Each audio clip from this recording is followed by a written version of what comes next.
What up, T? What's going on? What's poppin', T? I'll be back. I gotta go get me something to eat right quick. What up, T? What up? What up? What up?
Yeah, watch a little bit of TV.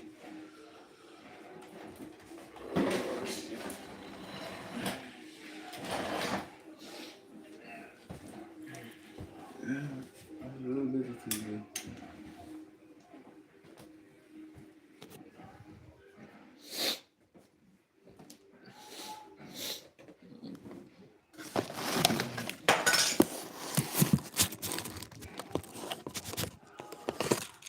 I'm just gonna eat something.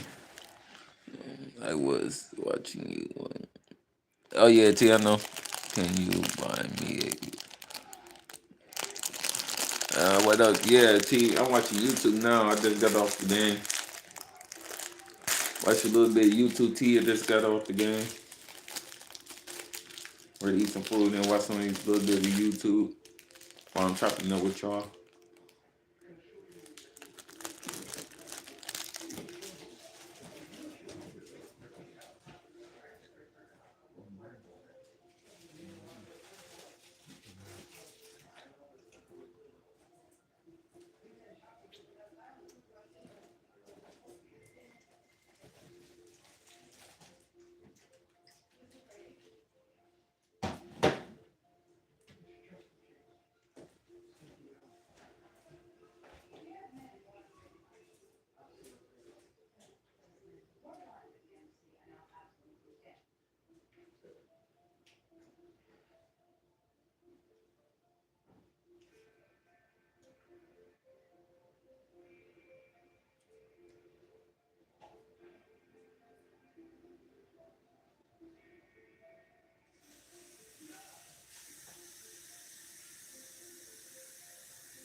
Shit, I'm dizzy. My little kitchen and okay, my boy. I got you, my boy. I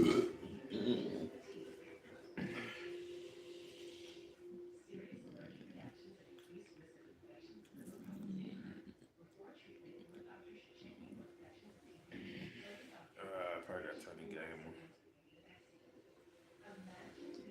Let me see.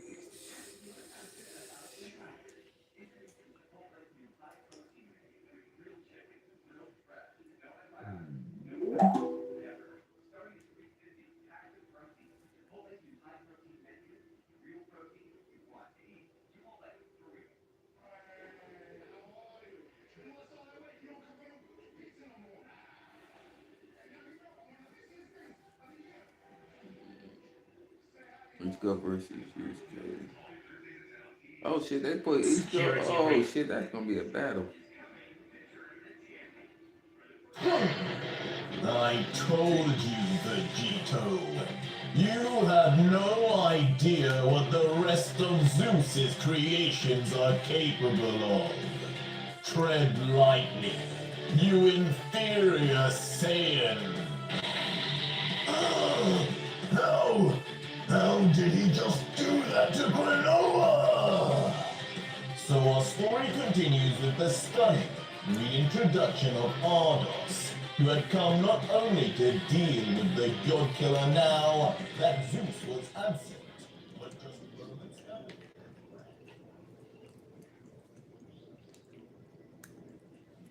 earlier. I told you, Vegito. You have no idea what the rest of Zeus's creations are capable of. Tread lightly, you inferior Saiyan. How? How did he just do that to Granola? So our story continues with the stunning reintroduction of Ardos, who had come not only to deal with the God Killer now that Zeus was absent, but just moments earlier had done the unthinkable, resisting Elder God Cronoa's time freeze, even knocking her away into the distance like she were nothing to him. This mysterious third son of Zeus. And eagerly now looking at Vegito with his head tilted forward like a predator on the way to pounce. Cockily, I guess eat some Ardos food will right now. continue. You see now, God Killer. Not even time itself will stop me. No Elder God, no plot armor. King was only Father's first creation. Only the beginning of what terrors I will make you experience for upsetting him. And with that said, Ardos would then menacingly begin walking forward, his bare feet creating more and more pressure in the environment with each step. This guy, who knows what he can do if he got rid of Granola that easy? And Vegito, visibly disturbed, taken off his usual confidence, would immediately then raise his hands unsure at all about just how he would fare, even while transformed, against this mysterious foe. Two back-to-back fights with Zeus's warriors. My energy I lost using those elder eyes still hasn't recovered. Zeus, get your old ass out here!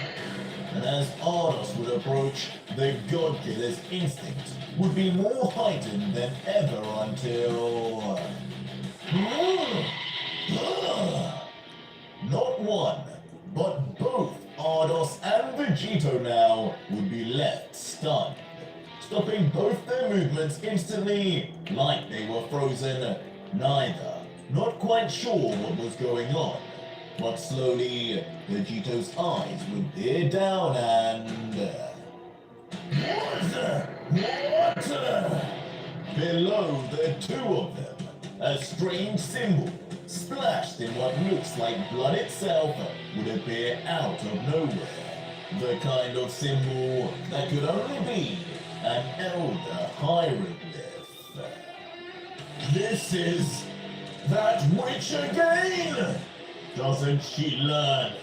These things don't work on me anymore! Huh? But just as Arnos would try to break free of this time ability again, he'd stare at his hand and notice something was off. My hand!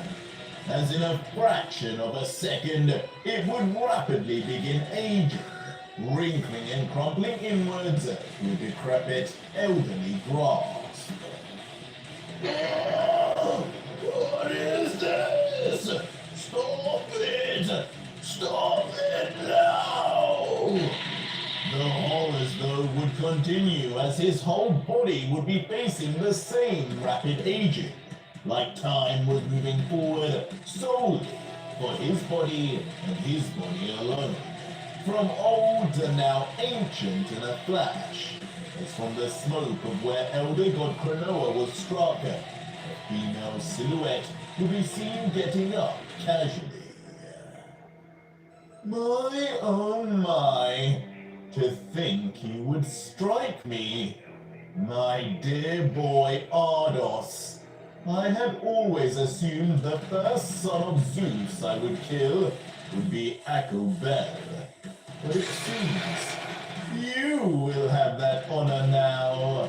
You will be an example for all these lowly pawns not to ever think you can fight against those who ascended above all.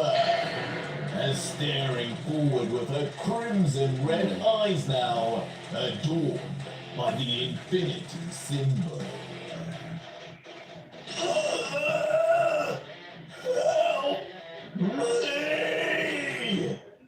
But now truly a husk, barely even a living thing, this leathery mess that was Ardos now would fall straight to his knees, leaving Vegito now able to move, but still just staring down in bemusement, before almost feeling sorry for the warrior, commenting, "Horrible! Cronoa turned me into a baby. I should have known she could do something like this too. What a terrible way to die. Whatever he did earlier, it seems I won't get the chance to ask how he did it. But either way, it doesn't seem to work on this hieroglyph."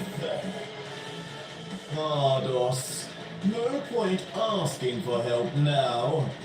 You struck me. Now you will pay the price. You're so very lucky. It's even taking this long.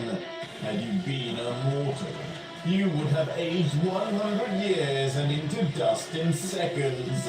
But unfortunately, because you are the son of Zeus, I'm having to age you tens of thousands of years every second. A waste of my divine energy. But worth it to see scum like you suffer. To think you thought you could ever have been an elder god with your disrespect. But just as Ardos would begin breathing his final breaths, the elder hieroglyph on the floor would begin to dismantle abruptly. What happened? What? There is no way. The elder glyph is breaking. Zeus, is he back? As now it would be both Vegito and Cronoa standing lost for words in this up and down roller coaster of a situation. It's gone! Ardos, how are you doing this?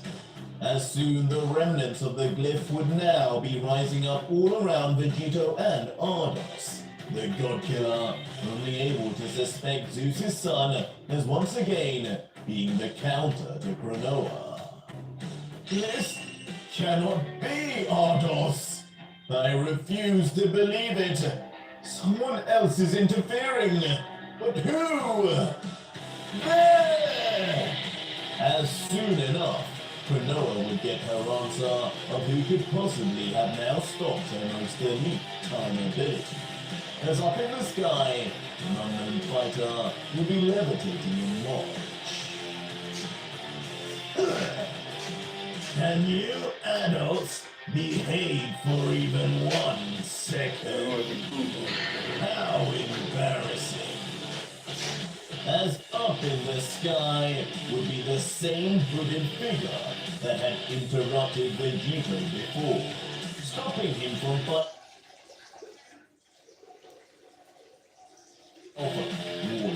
Warrior's attack being reversed immediately, much to the relief of the warrior of Zeus.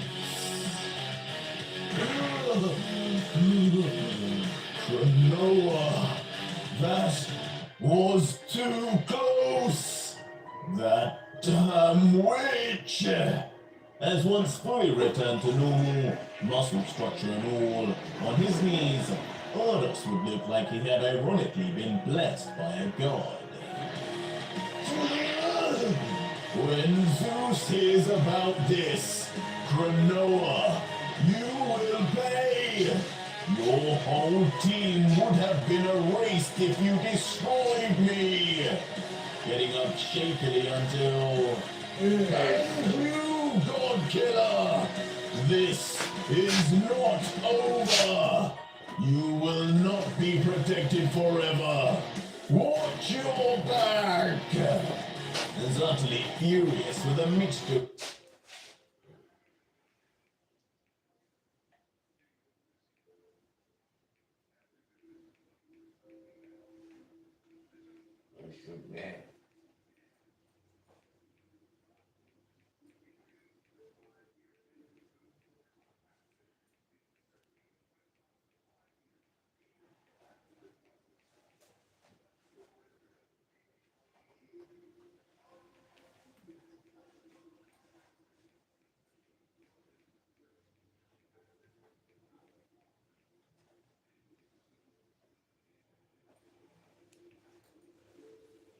and the other draped in golden. Kumba! As Kumba in his ascension to an Akari god form would be first to land a right hook right across his brother's cheek. Charlotte! But only for the sibling to respond back instantly. At the last second, Kumba, despite his hulking size, would manage to slide straight under parkour style. The now energy being-like looking Charlotte speeding by. Nimble Kumba, the training has really paid off. As impressed, Charlotte couldn't help but compliment his fellows. In this seemingly infinite white expanse where they were training, a gigantic explosion expected from these two overpowered fighters would then erupt in seismic fashion. And from the dark smoke left behind, the two fighters would immediately separate onto opposite sides. We're more or less equal now. You've progressed a whole lot faster than I have, Kumba. I need to step it up. Well, we need to catch up to Vegito first. I don't want to be forced into one of his silly games again. By the time he's back, we should be able to give him a run for his money. But just as Charlotte and Kumba would begin enjoying this fairly wholesome moment, from a distance, two red arms would be seen traveling and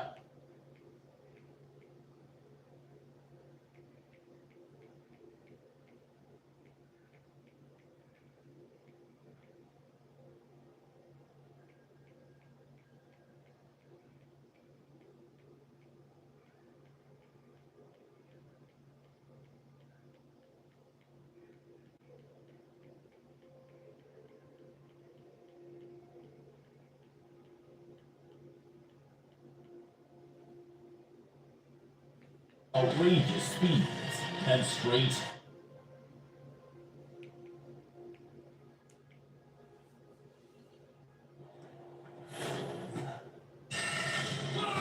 I ain't gonna lie, I gotta go with Ichigo. Ichigo That nigga Yusuke really don't have nothing against Ichigo. I mean, no, I wouldn't say he don't, but it just Ichigo have way more shit prepared than Yusuke.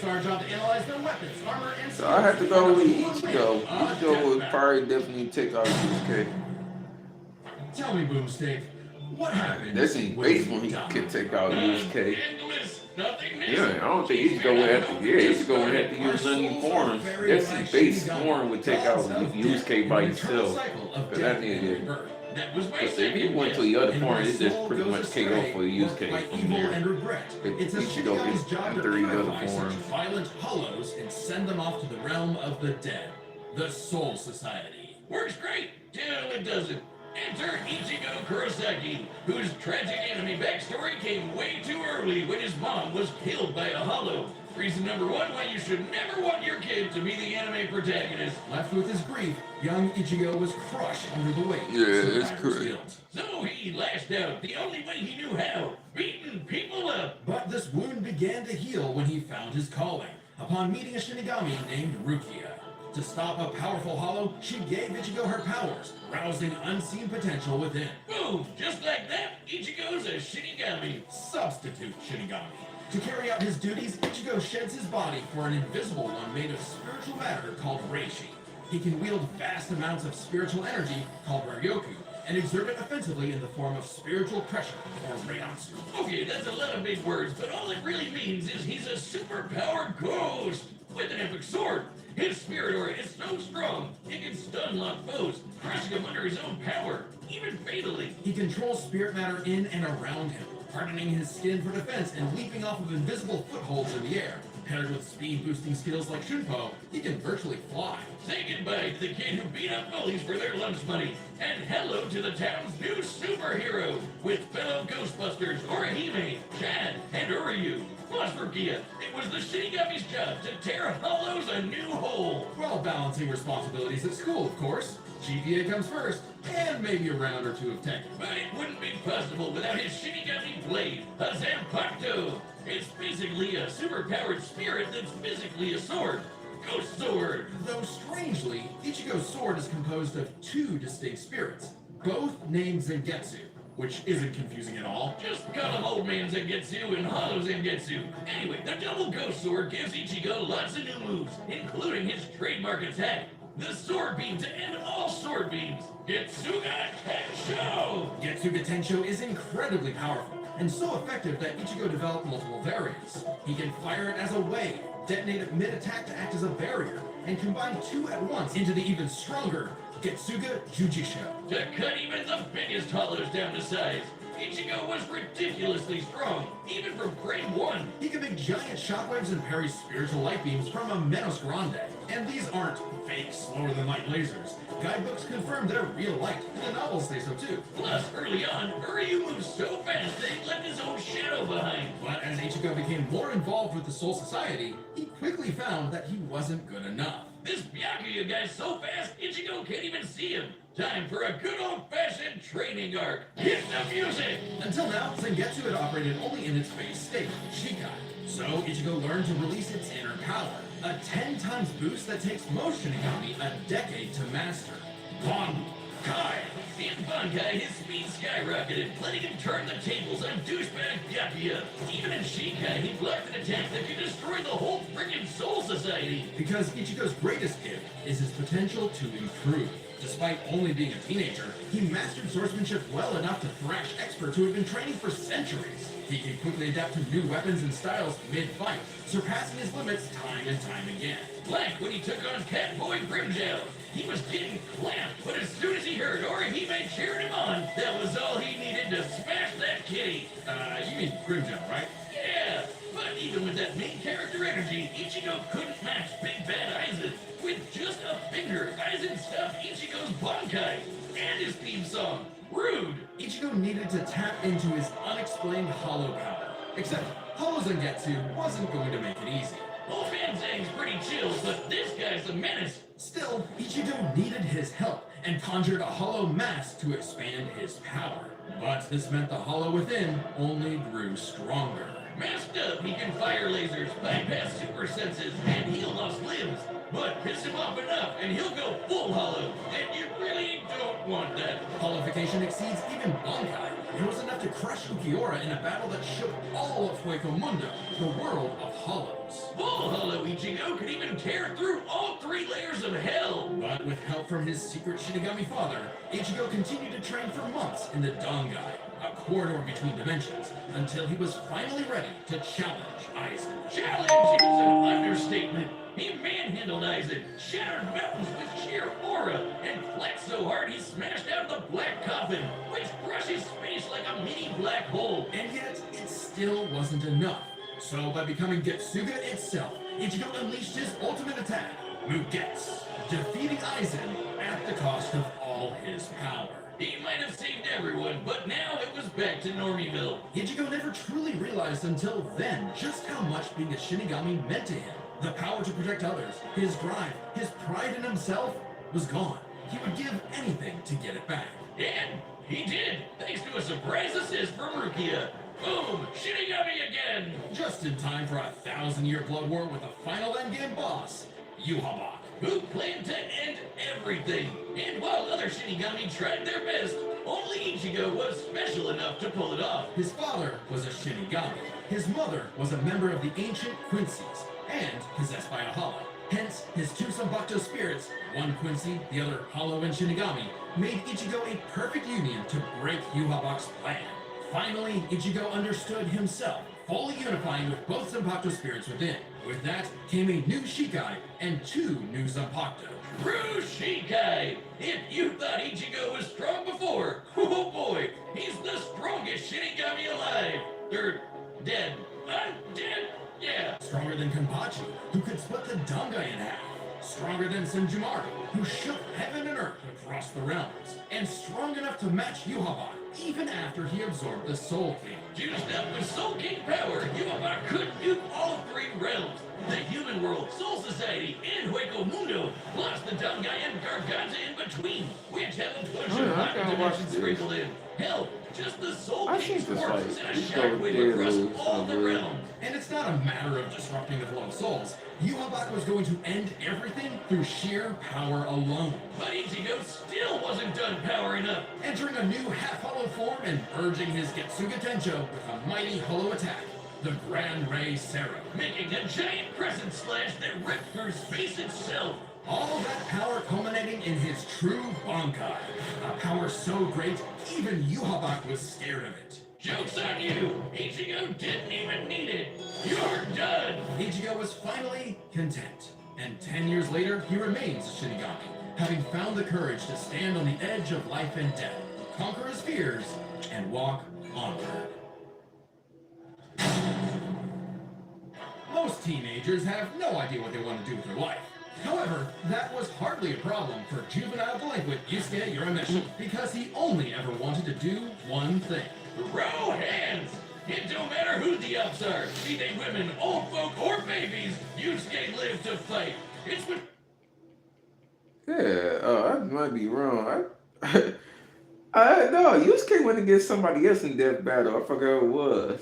But I don't, because he going against Ichigo. Ichigo should have had it. I'm pretty sure Ichigo definitely should have. It's like I said, he wouldn't have to go to the other forms. Like, he base form would be strong enough to take out Yusuke. And Yusuke don't really have a form. He only had a demon, but it's really not a form. Oh, I think Ichigo did lose. I think he did lose. Oh, I think he lost.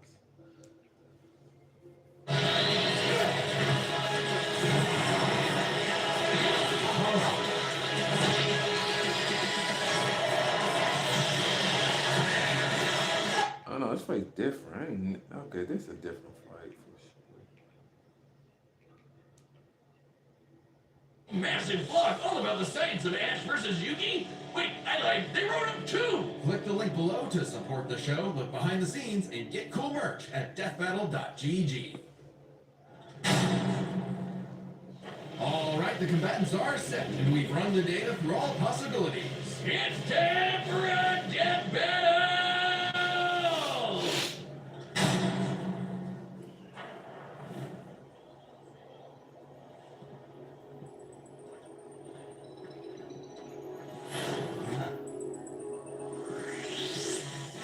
Indeed, that's a hollow. No doubt about it!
Give in to the snake. Let's devour him together. Hell no! This is my fight, jackass! You just told me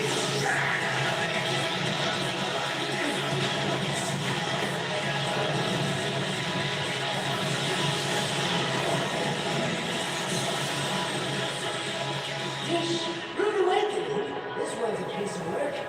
Need a hand, partner? Let's do it. Like old times.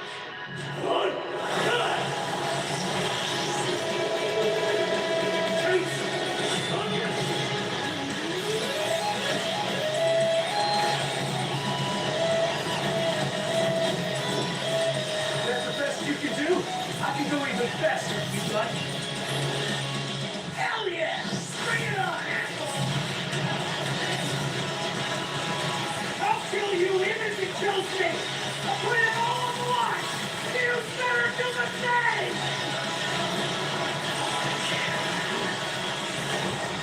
Screw that!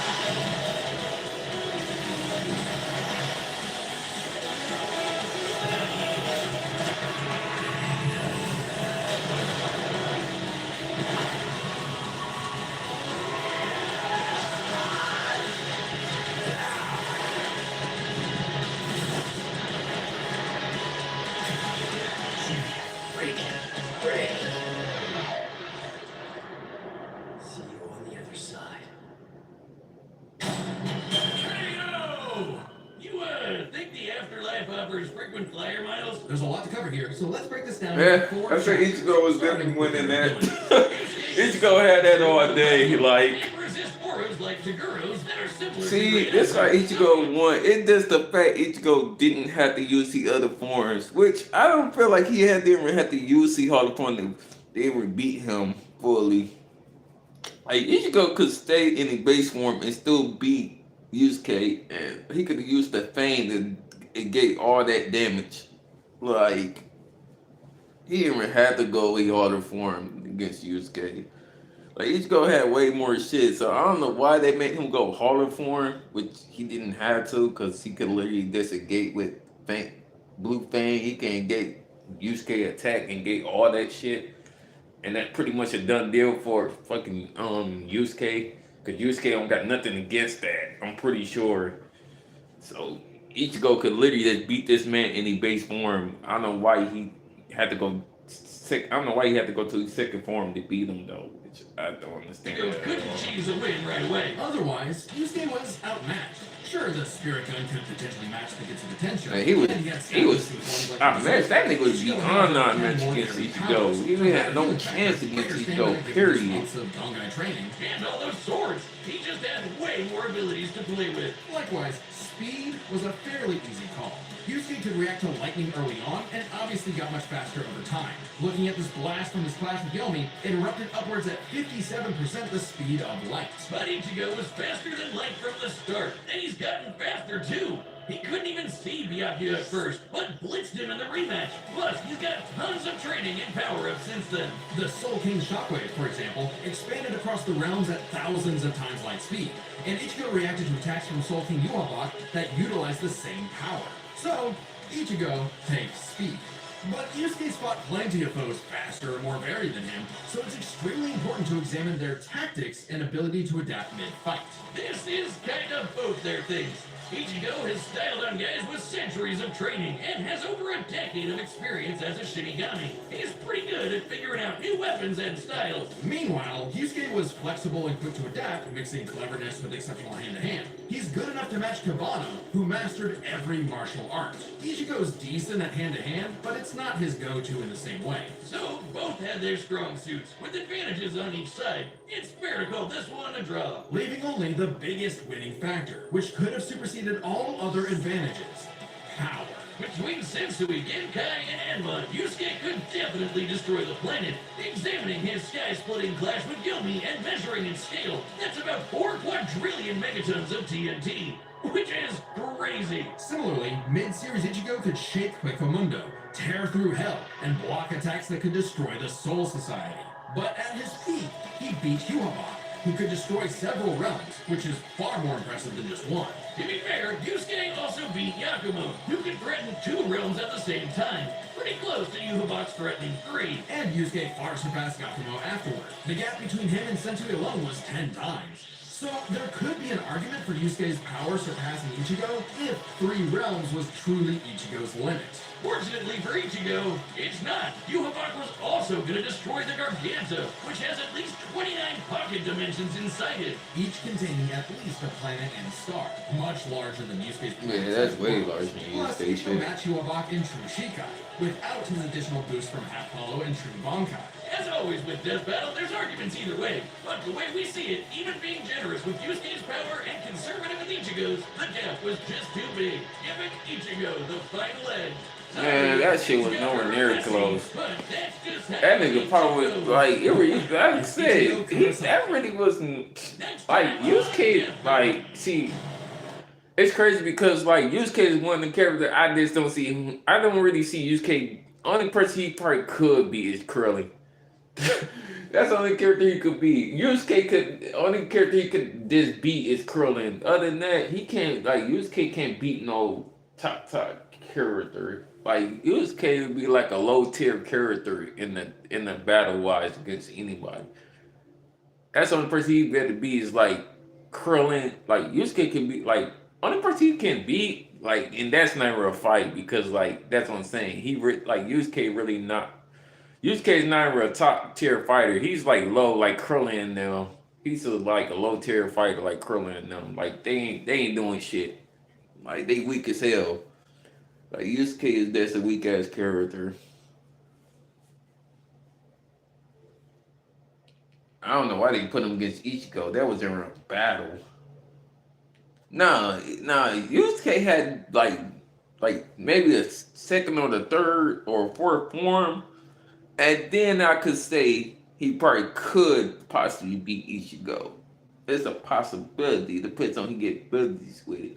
If he don't got no abilities with it, no, Ichigo still will take it because he don't got no ability. Which he only had one, and that's the spirit gun. So he never got nothing else new.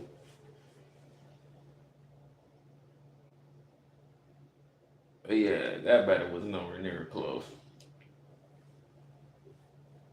Yeah, that battle was nowhere near close. Not when Ichigo did that. I'm probably gonna find out, but still.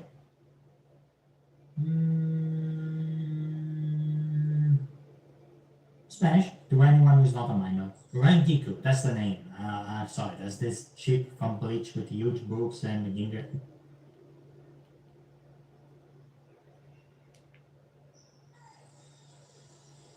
Huh?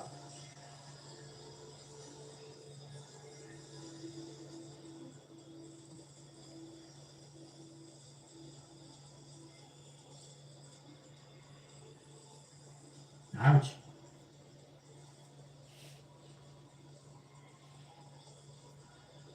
No? Damn. Oh? Oh? Ah, okay. Is the not gonna lie, that was cool. I feel like it I hate to be negative, but I feel like it kind of ended right when I thought it was about to start. Maybe I need to rewatch it a couple of times, but let's see. I mean, it was good. It was good, but you know, I no, I don't know. I thought it was gonna be something else. I might do a prediction video of this. I've actually always been curious about this matchup. Man, we're finally gonna get Sonic vs. Dragon Ball on the show. They really haven't done that yet. Okay, this is your fourth time bringing him to glass that battle. But... Hey, fair. Yeah. I love your script. I've never seen them on one side agree to in favor of Ichigo. Yeah, pretty much. Yeah, guys, the episode was... What the fuck? Okay. The episode was good, don't get me wrong. It's a good introduction to the season, but I feel like next time has potential to go very hard. Especially if that...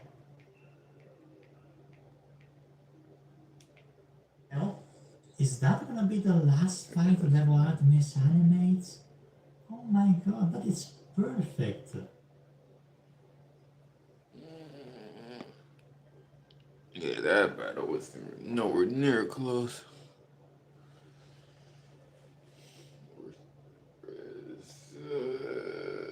It's probably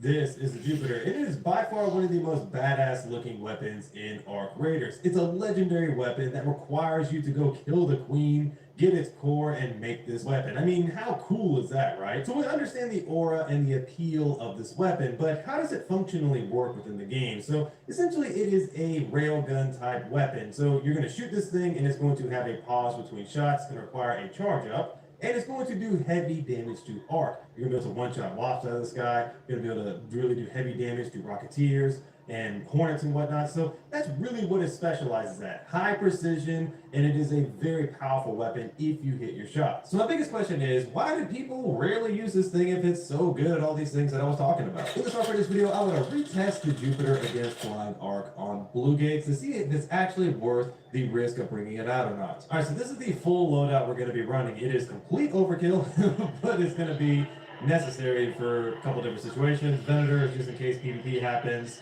or if we get really in sticky situations with some of the Flying Arc, we're going to whip this out and take them out. We have Wolfpacks as well to help us with Rocketeers, but the main focus is we're going to try as hard as we can just to stick to using the Jupiter and see how well it does in handling the various Arc. Again, we're bringing a crap ton of ammo and barricades and things like that to help us out. Now, we are primarily focusing on the damage Flying Arc trial, so that's going to require us to deal damage to Wasps, to Snitches, to Hornets, to Rocketeers, whatever's in the air, we're going to have to shoot it out of the sky. So outside of Hidden Bunker, which spawns on Spaceport, Lockgate is also going to be a really good event for this. Now, I say this with a big asterisk. In Spaceport, it's much safer. You can get on top of trench towers, and on Lockgate, you are a bit more exposed to the position I'm going to be in. So this is completely high risk, possibly very little reward, because once I start shooting this Jupiter, people may push me. But again, I think I positioned myself based on my previous raids to be in PvE only lobby. So we're going to see if that holds true. So seeing if we can stay alive with the Jupiter, see how much arc we can take out in one raid, and see how well it performs, because my main weapon for this particular trial is typically the Renegade. So enough jibber jabber, let's jump into the raid. All right, so we are in, we're over by Village, and we're going to be running straight to that marker right there in the center of the map. So we're trying to get there as quickly as possible, because people typically In Locked Gate, I've been pretty chill because they're just trying to get the puzzle solved and everything like that. Now, if you're on the PvP spectrum of PvP, of aggression-based matchmaking, as to say, it's a little bit more hostile because people just don't care. They're just trying to PvP everybody inside. So, currently, I am positioned pretty favorably in the PvE side of things. We're going to see how that holds up. We've got lots of Rocketeers around us to really put this to the test. So, one thing that the Jupiter does really, really well if you shoot the body of a Rocketeer is that it will potentially stun them a bit or just give them some sort of like, you know, stagger effect type thing. So we're going to be working on that as well. Quickly take the thing out. I'm not ready to fight these things yet. So we're going to go over here, get on top of these warehouse things real quick and see how it goes. I guarantee I could potentially be pushed by somebody right away, but we'll just have to see how friendly people are willing to be here. So we're going to place a couple of barricades around us as well. What's up, dude? How's it going?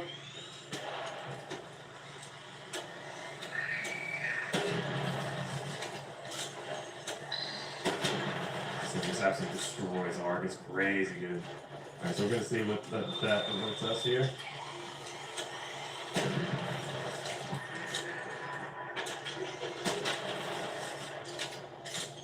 Make every energy clip count.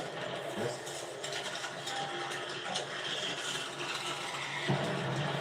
What's that one? Okay, so what we're going to do is we're going to set up a barricade right here. I think we should be safe. I really do think we're going to be safe because we're at the PvE lobbies. But we're going to take out this wall first. This. Work like that. This again. I actually get him, but the thing about this weapon is that it is a charge-up weapon, so you gotta be very mindful of hitting those shots. Okay, so we're gonna go to this Rocketeer first real quick.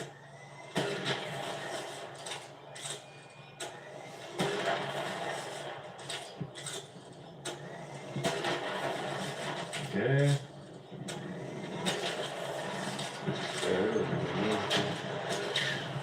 Okay, we're not staggering it like I thought we would. It's been a minute since I use this, so you can clearly tell. Okay, so we need to heal up too in just a second. Just trying to take him out though. Easy peasy, nothing to see here. I didn't almost die to the Rocketeer. It's all good, man. All good. Yeah, when you haven't used the weapon in a while, it definitely takes a minute to get back in the swing of it. Hit that from here. Let's do. Well, we gotta try this. Nope. Try to hit it from here. What's that?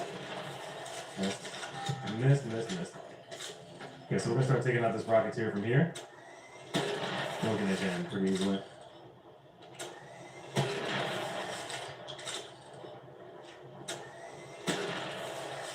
Is it hitting him? Yep.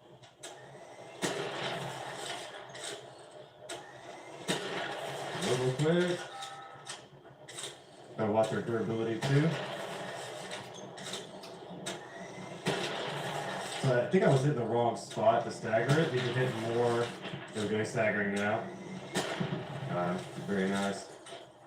Easy peasy, lemon squeezy. All right, let's see where we got some more. Being a little bit careless with my shots. So right now we're at 76 durability, so we burned quite a bit of durability already. Just doing this. So far we've destroyed 2 Rocketeers, so we're at 3,700. So not bad. Try not to be as careless with my shots now. That's not going to count for much, but we're going to take it out anyway. Missed my shot. That's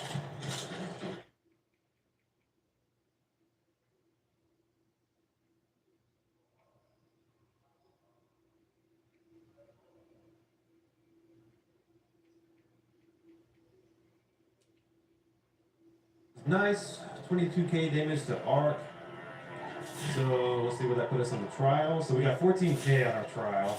So nothing too. Oh great, we got the like stock blueprint and wanting that. Let me give my final thoughts on the Jupiter here. So the Jupiter itself is a cool weapon. I still love using this thing because of the fact that it sounds good, it feels good, it's high precision. I love the velocity of this thing. It is an incredible tool to use against arc. You can use it against some of the other arc, like the ground arc and things like that, but I really do feel like this weapon specializes very much so against the flying arc. That aside, there are some things that hold the Jupiter back from being truly great. The biggest thing being is the durability. I do feel like that all these gold weapons should have 130 durability out the gate because it doesn't make sense. You can't level them up anymore. And the fact that you can't level them up means that they're stuck at 100, which is a shame. I do think that they do need that.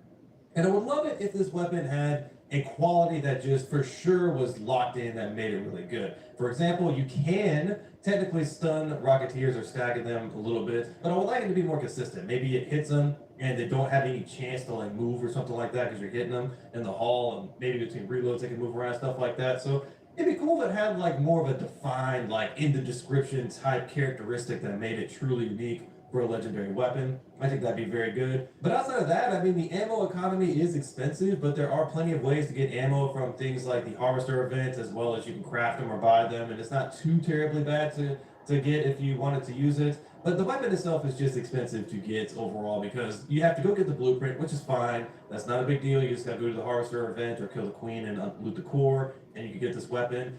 And then after that, you got to get queen cores, which is not in itself a bad, especially if you're in PvE lobbies. Just go in with something like a patina or something like that and just strip off plating on the queen, and you can get cores pretty much risk-free for the most part. I mean, obviously, you can die if you're in more PvP lobbies, but overall, I would say that it's not super difficult to craft these weapons, but is it really worth it? I would say, I mean, I find using other weapons to be better. Hullcracker, in my opinion, is more accessible, more versatile, in my opinion. It's easier to kind of bring in on a whim to PvE lobbies, meaning that like if I'm running something like Venator and I'm doing things and I just want to bring a Hullcracker in, I'm more likely to do that versus something like a Jupiter, because Jupiter feels like a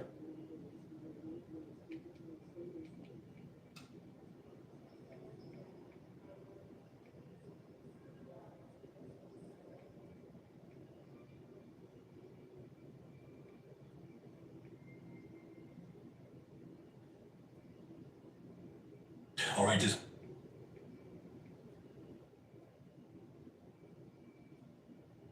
In Arc Raiders, augment blueprints are easily some of the most sought after items in the entire game. Oh my god, I finally got it. Especially when it comes to the more valuable ones like the MK3 Survivor or the MK3 Defensive. So, today I'm going to be showing you guys 1, the best place to farm them, 2, how to do it in the most optimal and completely risk-free way, and 3, I'll also be performing a 10-run test to prove that this spot actually works, and also that blueprints are indisputably not random. So without further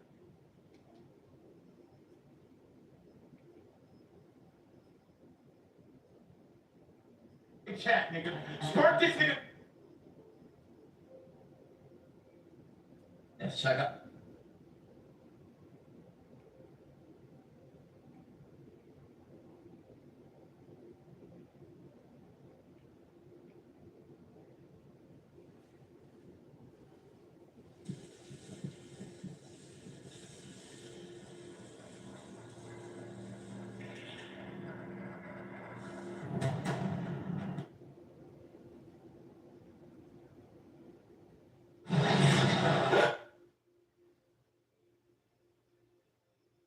All right, y'all. So one of the biggest issues that we have in the 2K community right now on 2K, the most popular cheat on 2K right now, is lag switching. The craziest part about this, and the part that nobody's really talking about, is that these lag switchers can easily get your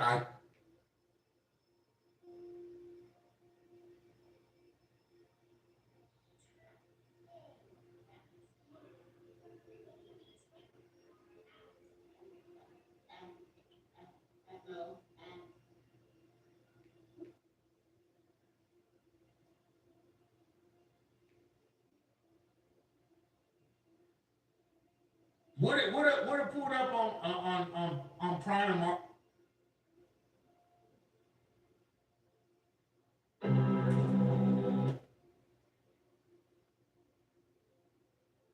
This piece of machinery is widely regarded as the worst gun in Arc Raiders. Today we're going to use it to kill every single enemy in the game just to make sure. This is a standard level 1 patina. It's pink, has a 22 round mag, very good range, and runs on heavy ammo. Sounds good, right? Yeah, don't let the pink color fool you. This is a sheep and wolf's clothing, so first we need to upgrade it. This is a $30,000 level 4 patina equipped with the best attachment space coins can buy, and we're going to be running 2 of them. If this is going to make the gun serviceable, literally nothing more.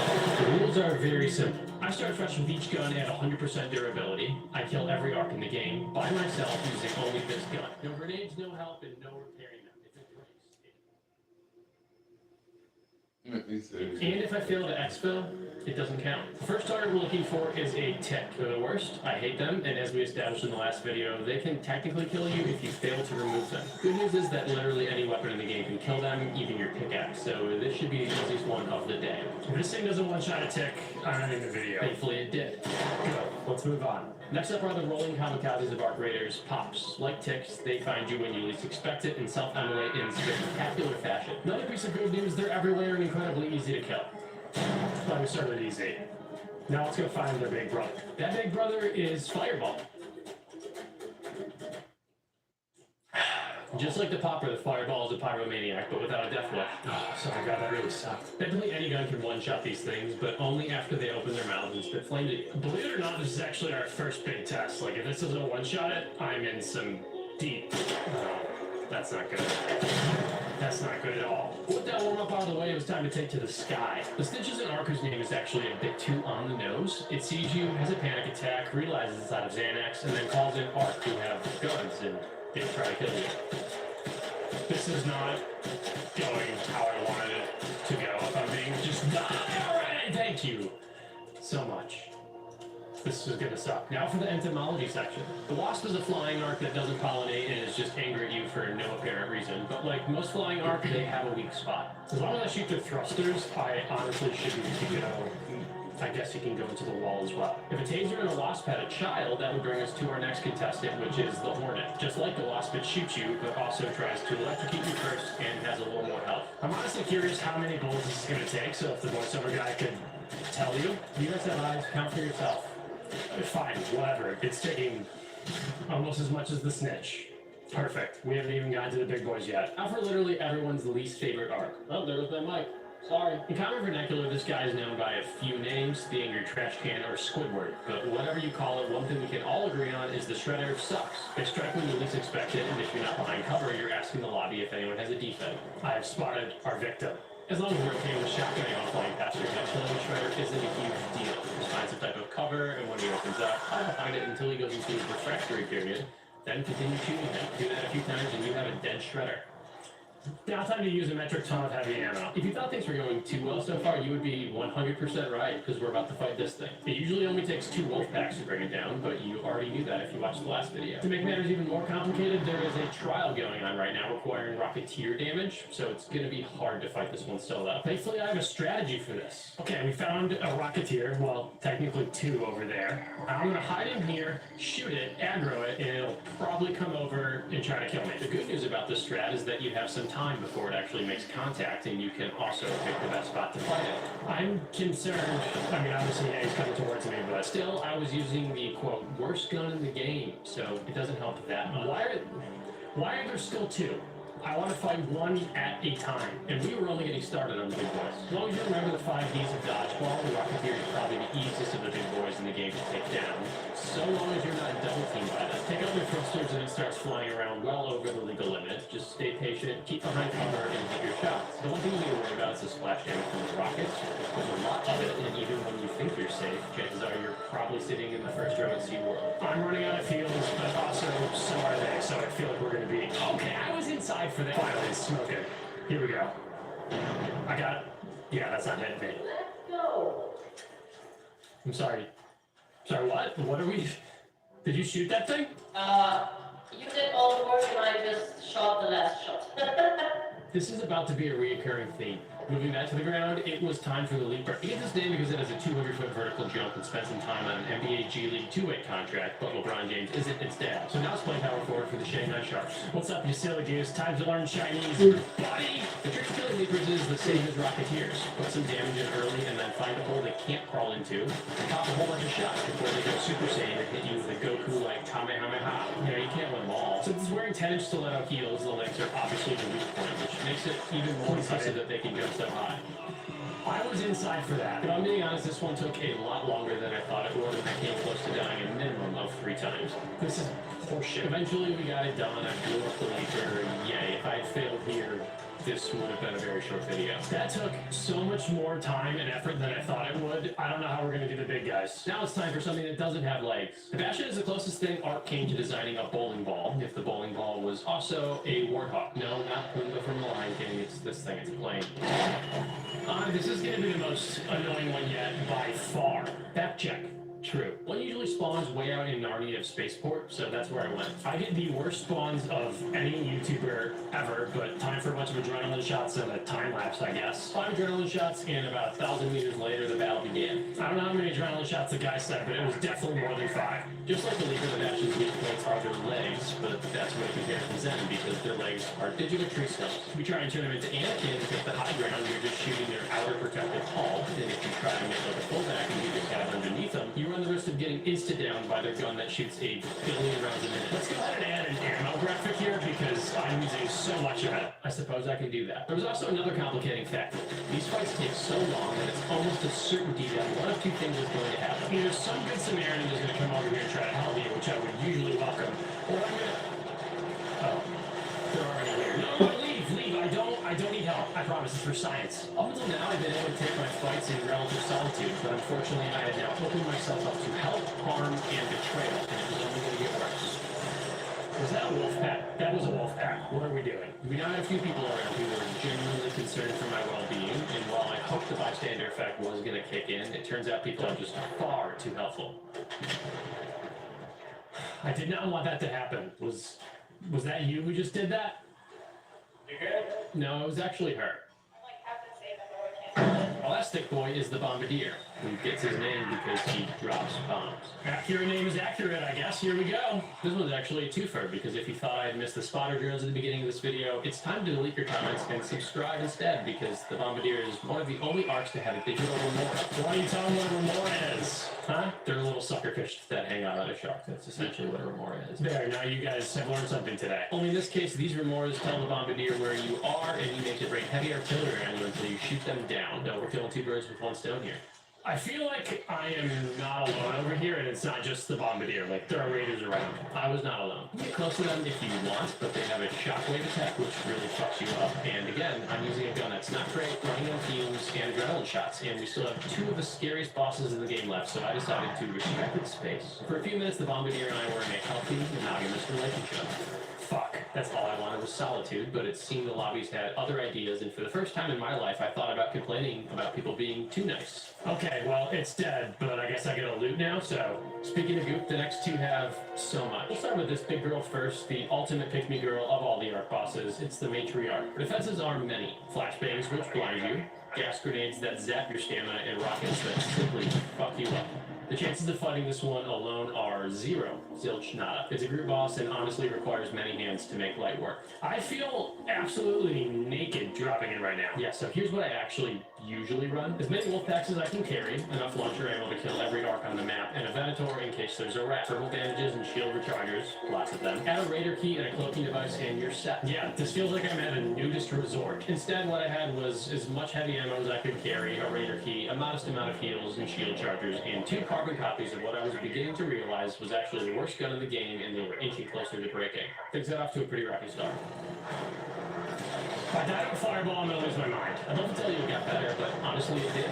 The structure I was in was kind of like being in a boat during a tsunami. You feel safe, but in reality, you're just as screwed in it as you are out of it. There were a few people with guns that actually did damage, and I can't thank those guys enough. But during these fights, there's also always someone who sits in the back with a stitcher, does absolutely nothing, and when you're not looking, sneaks onto the battlefield to get patriot course. Yeah, we had one of those guys. And after they got revived for the 2nd time, I decided to go get mine. I don't know if there's any defibs left, but I'm about to go go get a core. This was dumb. I was attempting to beat a rat at their own game and should have been better, but ammo was low, Actias were somehow even closer to breaking, and if this was the end, I wanted to go out with an matriarch core in my safe pocket. Let the record show this is completely out of greed. I have like 15 of them in my stash right now. I'm gonna be honest, I kind of deserve that. Now it's time for me to ask the question. Hey, so does anyone have a defib? Thankfully somebody did, and we got back to blasting. I ended this fight with literally 2 rounds of heavy ammo left, my gun's almost in pieces, and absolutely no idea how I was gonna do this against the Queen. This seems so hard, so hard. So yeah, buckle up for this one, guys. Woo. As the name suggests, the Queen sits atop the Ark food chain. She guards a harvester, which itself is a puzzle that often spits out insane blueprints. If you're lucky enough to take her down, you get these things, which let you make this thing, and other guns I haven't found blueprints for yet. Here's the issue, though. In the most recent patch for this game, the developers decreased the drop rate of those cores, meaning less raiders are taking her on. We literally just started. In total, I counted 6 other people in my lobby, and in a few minutes, you'll see it is more than 5. The Queen resource guards the harvester like a territorial animal, but the usual strategy is to get inside and use it as cover, hopping out from side to side when the moment presents itself to put in a few shots. Just like the matriarch fight, I had left my usual supplies at home and opted to binge on heavy ammo, health items, raider key, and a cloaking device. It was roughly a quarter of the way through my ammo when I noticed chicken nuggies. That guy is 1000% just looting all the cores. Wait until you hear how many cores he had. With each down, he'd come crawling back into the harvester asking for another revive, and honestly, our defib stash was growing smaller. You're welcome. I thought about giving him the high five of justice and sending him back to the lobby, but I would want to keep my nice lobby so I can find more gun things like this. One by one, people kept getting down, which would have been fine if they were contributing, but I found myself in a lobby comprised of at least 50% of vampires whose only source of sustenance was queen cores. Sorry, man, I'm out of defib. I was not sorry at all. Instead of dying quickly so we could use his things to not die ourselves, Chicken Nuggies just lay there in his own excrement, slowly and agonizingly delaying the inevitable when he let something slip. Alright, peace out, guys. I got like 6 cores. That ain't right. As the remaining 2 raiders and I waited for Chicken Nuggies to put us out of his misery, I got back to blasting, but just like the matriarch fight, I was running into a problem. The entire wave of the Speranza military-industrial complex had failed me, not to mention the 2 pea shooters masquerading as fancy weapons I had strapped to my back. I put what I had left in me towards killing the Queen, but it was honestly time to give up. She was barely smoking, and we had less than 10 minutes to exfil, and someone had to call it. Instead, what followed is a perfect example of guys not talking about their feelings. Hey, we have that. It was my time to shine. What I didn't show you was a few minutes earlier, there was actually a sign of goodwill for my remaining 2 companions. Thanks, man. Appreciate that. One Chicken Nuggies 97 queen cores, so I was more than willing to part way with my raider key. It was time to make a break for it, so I popped out my cloaking device and sprinted as fast as my astronaut suit would let me. But I gotta say, 200 meters feels a lot further when you've got a magma-spitting robot at your back. But we made it over to the hatch, and on the way down, made a silent promise to myself to literally never run the Bettina again. You're never gonna see me run it. Now I gotta take this dog out, so I'll see you guys later.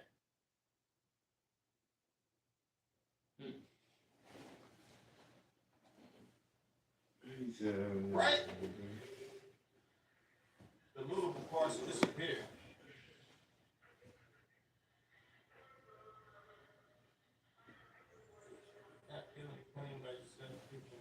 Oh, shit. Wait, that first game that I died on seemed like I was the only one taking it.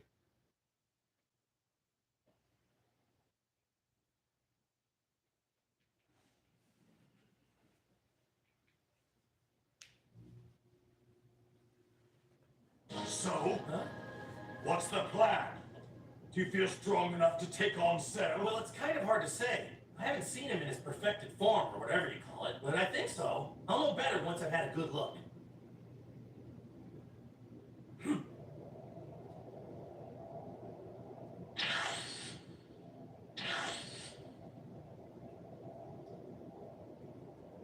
My, what an honor. I don't know that I'd call it that. What do you think? This is the ring where we'll decide the fate of the world in 9 days, whether the world wants it or not.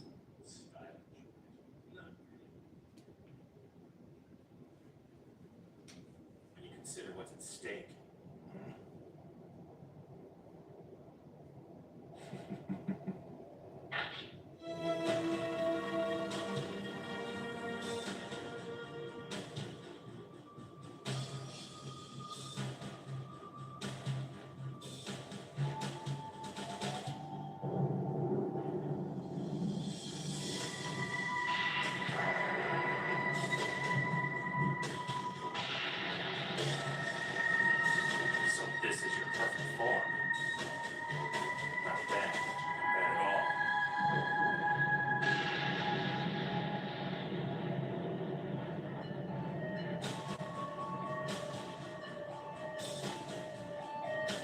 nice of you to say so.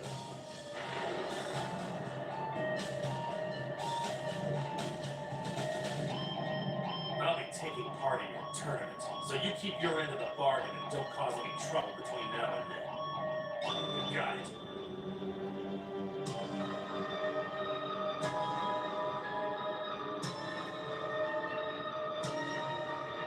Let's make it a match for the books.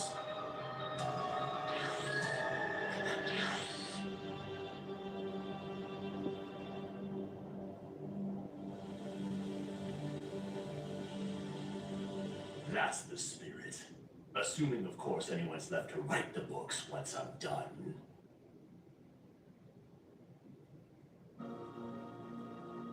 All right, this is it. Let's see what you've got.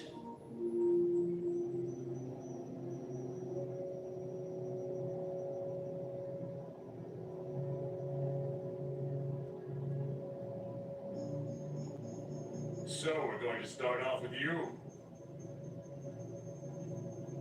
Suit yourself, I suppose, though I'd rather hope we'd save the best for last. Yeah, well, we'll see. Word is, you've adopted some of our fighting techniques. You might say that.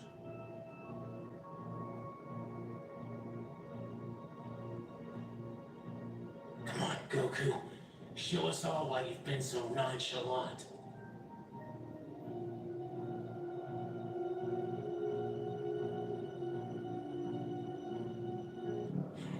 Safe to say he's been looking forward to this little sparring match. Which just goes to show how confident he really is in his own powers. That has to be a good sign, right?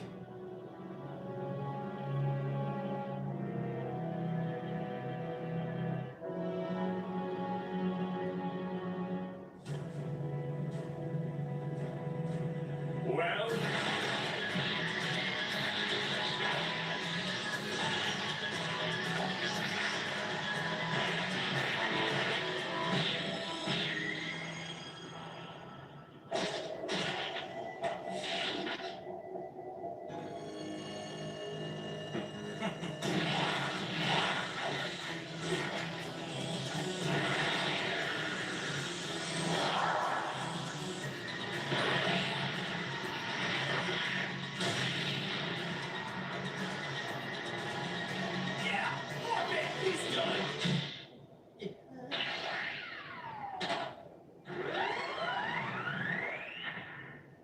Nice one.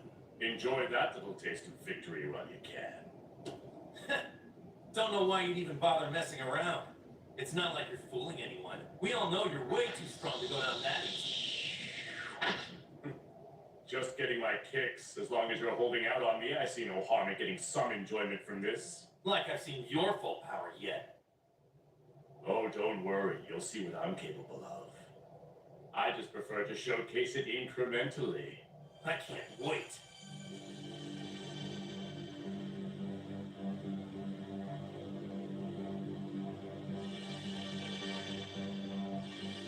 You just can't say no to a challenge, no matter the odds. Must be that Saiyan blood. Guess you and I are a lot alike that way. I do enjoy a good battle. Like I said.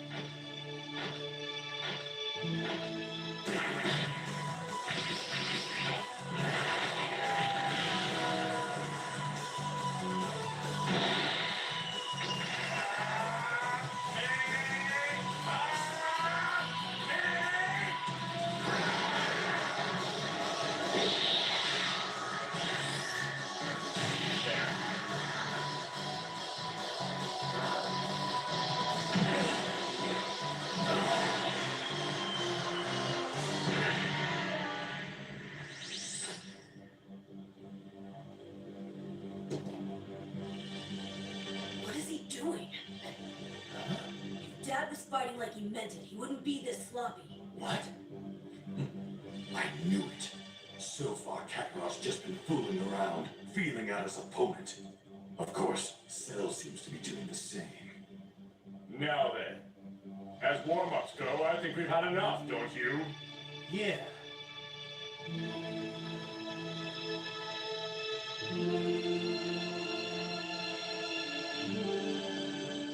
he doesn't disappoint. Definitely no stranger to a close fight. Your mountains above the others, Goku. That much is plain. He packs an even bigger punch than I'd imagined. Better keep my guard up. Just one slip, and he's gonna mop the floor with me.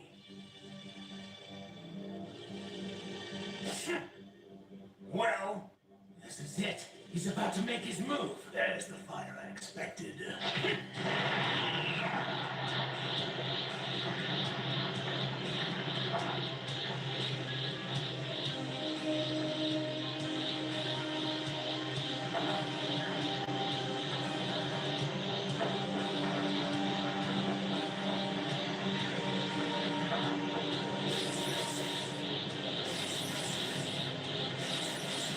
Unbelievable! I've never seen anything like this. What? His power's still on the rise.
Yeah, of course.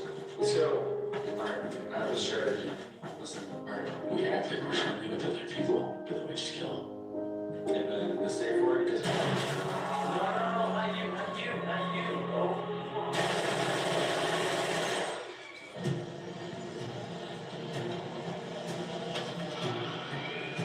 Kill the Reaper!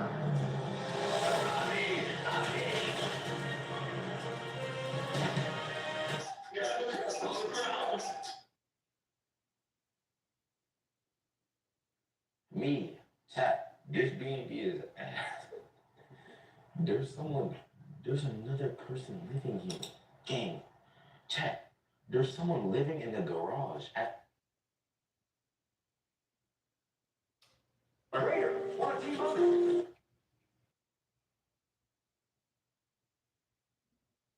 The worst you can say is no. No.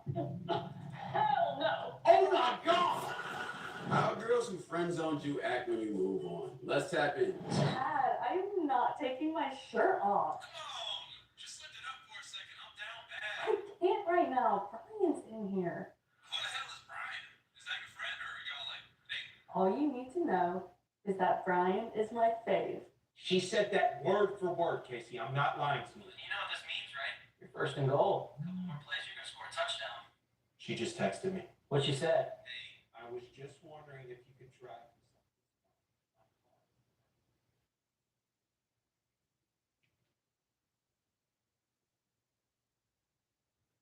I like breaking games.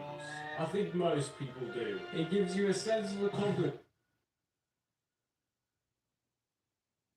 When we think of Power Rangers, the first thing that comes to mind are those colorful heroes from TV, fighting monsters and saving the day. Did you know there are many Power Ranger teams you've never seen on screen? Ones that exist only in the comics. That's right, parallel universes, brand new powers, and stories that go far beyond what you've ever seen on TV. In this video, we're diving deep into these exclusive American teams, revealing their members and secrets, exploring how they expand the Ranger universe, and uncovering a whole new side of these beloved heroes that most fans have never seen. Stick around until the end because this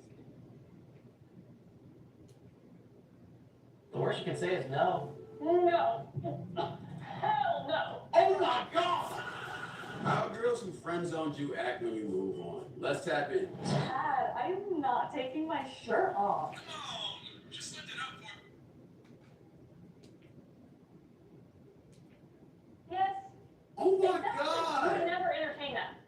I hope I didn't hurt your feelings or anything, but like, no. I hope I didn't hurt your feelings after you. just like that? Just straight up ask her on a date? Yeah, why not? The worst you can say is no. No. Hell no. Oh my God! Bro, did she almost puke? The worst you can say is no. No. No, bro. That was not necessary, Kane. That was not necessary. You're like a brother to me. If your ugly 5-year-old little sister asked you on a date, would you say yes? Oh my Exactly. You God! would never entertain that. I hope I didn't hurt your feelings or anything, but like, no. I hope I didn't hurt your feelings after you just eviscerated it. Come on. Where'd you need a ride to? Chad's house. She actually said all that? Yeah. Oh my God, brother. He made you drive her to that house of the guy that she really want, bro. That's tough. You were wrong about me being... Hey, gang, that's me, bro. You gotta get out immediately, brother. Change the plans, brother. Red zone. That's tough. Bro, you are way past the friend zone. You're in the brother zone. What should I do now? What? You said you always have a plan. What should you do now? Yo, talk to somebody else. Cut her off. You don't like her as a friend, and that's the only thing she sees you as, brother. Move on. So what's the plan to get out of the brother zone? The plan is to give up. Nobody gets out of the brother zone, Brian. Give up. W advice. Only give it a read. 6 months later. Hello? Hey, bestie. What's up? Well, my stupid car isn't working. Shocker, I know. So I was wondering if I could get a ride to Chad's house. Yeah, you're the car guy. Yeah, that's officially who you are there. You're the car guy. You're her Uber. You're her personal Uber. Personal free Uber, mind you. That's tough. Well, no, I can't take you tonight. Why not? Because it's 4:39 and I have to leave the house by 4:45. I'm going to be late for something I'm going to. Late for what? It doesn't matter. Late for what? I'm going on a date. With who? It's this girl named Stacy. She sounds like a slut. Kid, why you so mad though? Why you so mad? Damn, gang. What? She sounds like a slut. Yeah, I heard you the first. She sounds like a slut, and I don't want you to go. What does it matter to you? Because I don't want to watch my fave go out with some slut. We can just hang out instead. Chad, I've never been in a friend zone, so I've never experienced something like this. But yo, to all my been in a friend zone, do girls really talk like this in real life? As soon as you bring up another girl, do they really talk like this? All of my friends who are girls are actually my friends. So if I mention another girl, they're either gonna be supportive or they're gonna keep it real with me. But brother, if I told Ava or Alex about a girl I liked and I was trying to talk to and they immediately calling her a slut, isn't it? What? You immediately dirty back? You never even met her, gang. What are you talking about? I'm going to leave by 4:45, so we're done here, okay? Yes, they do. Sometimes. Yeah, I'm not gonna lie. Hey, so, bro, my ex always says that the girl I'm talking to isn't good enough. Why you still talking to your ex though, gang? That's I can't criticize you. I used to do the same thing before she got married. Maria, how did you get here? I drove. I thought your car wasn't working. Brian, ditch the date with the slut, okay? Let's just hang out here. Do what? You and your ex are homies? Nah, chat. Let's have a discussion, bro. Do you think you can be platonic friends with your ex? Like, period. Is that even a concept, bro? I feel like once that sex border already been crossed, that relation, like, you know, the sexual border already been crossed, like, you can't go back. Probably ended on good terms, that's cool. But, like, when y'all hang out, is the tension not tensioning? Like, do y'all not feel tension? Like, damn, what if we just made out in the back of the car right now? Do y'all not think about that shit? And if y'all like each other's personalities, why wouldn't y'all just go back and date? I'm genuinely curious. I don't know. Because I was cool with my ex after we broke up too, but like, we wouldn't, I wouldn't call us friends per se. Well, ever since I met you, I thought it would be fun if we cuddled up together and watched a movie. You know you're my fave, right, Brian? No, I am not falling for this. I'm gonna be late. You're blocking me, and you gotta move your car. My car isn't working. How do you expect? I am. I'm friends with all of. I'm friends with almost all of them. There was never anything sexual. Okay, cool. All right. I peep. I mean, to drive. Your car works. No, it doesn't work. It's You are stopped. gaslighting me right now. Is that the slut? Damn. Hello?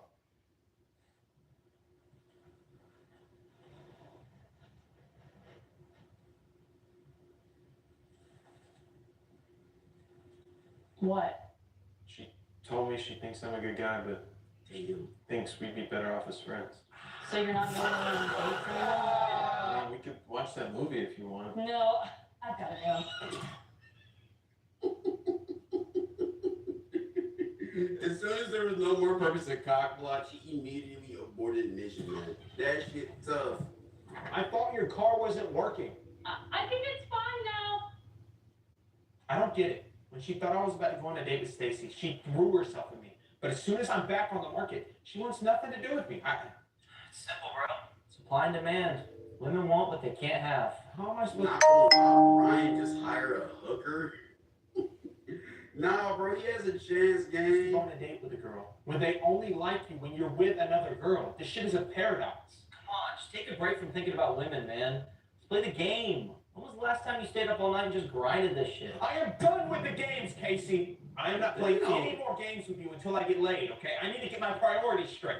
See, you're not gonna get laid thinking like that, bro.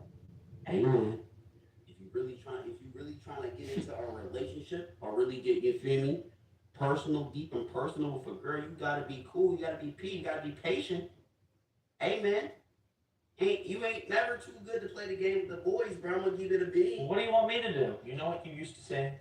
You used to say Casey always has a plan. I need a plan to get into bed with Maria.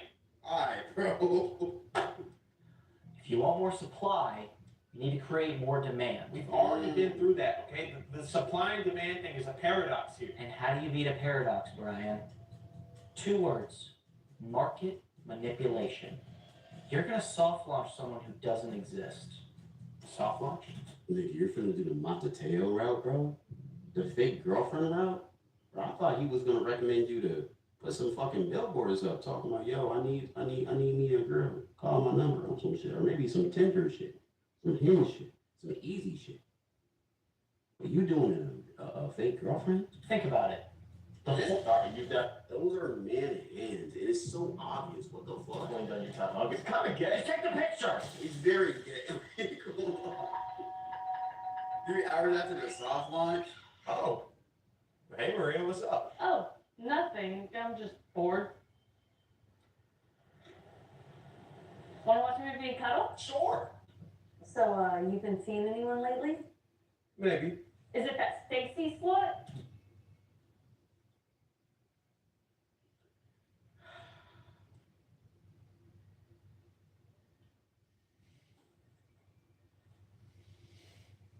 She actually cuddled with him too. That's tough. Hey man, maybe the method works. No. Then who is it? Don't worry about it. Whoa! Oh, Casey? This is her, isn't it? No. Are you sure? Because this text says, I can't believe we grinded all night last night. You know what? You got me. You're not hanging out with her tonight, right? Actually, I was about to go over there right now. Brian, what a movie. Fine, I'll blow her off. Bro, is this actually a method? Like, I know this is a skit, right? But like, I'm curious. Somebody should try this shit out, like, in your life. Like, one of y'all Try this shit out. Report back. I want to see if this shit actually works, bro. You know, Casey, I've been trying to keep you humble and everything, but I gotta admit, your plan worked. Yeah, you're welcome. Only problem is, it kind of worked too well because Maria wants me all to herself now. Break up with that Casey bitch, or I will break your phone! That's not a problem to have. Isn't this what you wanted? Yeah, but I'm not stupid. I know the second she thinks I'm single again, she'll leave me. Speaking of, I need you to send me another nail polish picture. All right, hold on a second. Shit. What? Can't find my phone. Hey, Maria, have you seen my Phone? What are you doing? Bro, what the fuck is going on? I'm not stupid, Brian. I caught on to your little plan. Yeah, I know. Casey isn't real. Maria, I didn't make anything up. Casey is real. Oh, really? Then you won't mind if I FaceTime her, right? You can see it straight up. Hello? Man. Who are you? I'm Casey. Who are you? Oh my god, I knew it. Brian, you're gay!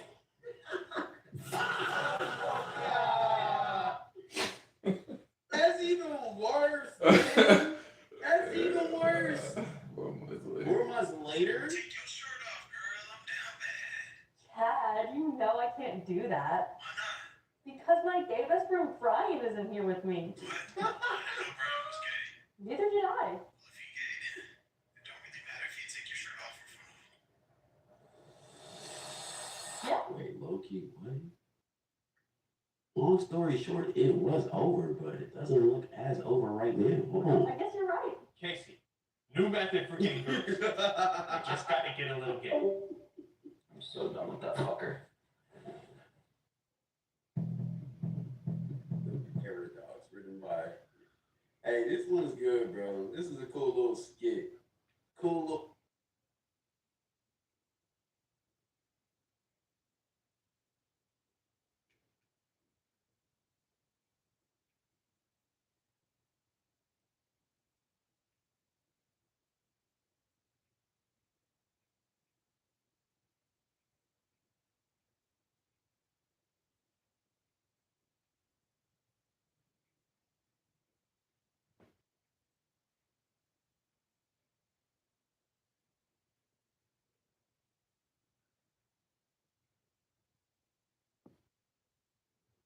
Because of an unexpected pregnancy,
I'm so sorry, man. Let me get back It's to alright. this. It's okay. Calm down. I'm so sorry. Be sorry. The movie opens in a cafe on an island called Island, where a band performs live music. The cafe owner, Alvarez, is clearly fond of the lead singer, Nora. Captivated by her voice and charm, he invites her to sit with him and compliments her talent. Wanting her to stay, he offers her a 1-year contract to sing at the cafe every Saturday night, promising triple the usual pay. Nora is thrilled and quickly agrees. Alvarez then asks the bartender to pour her a glass of wine.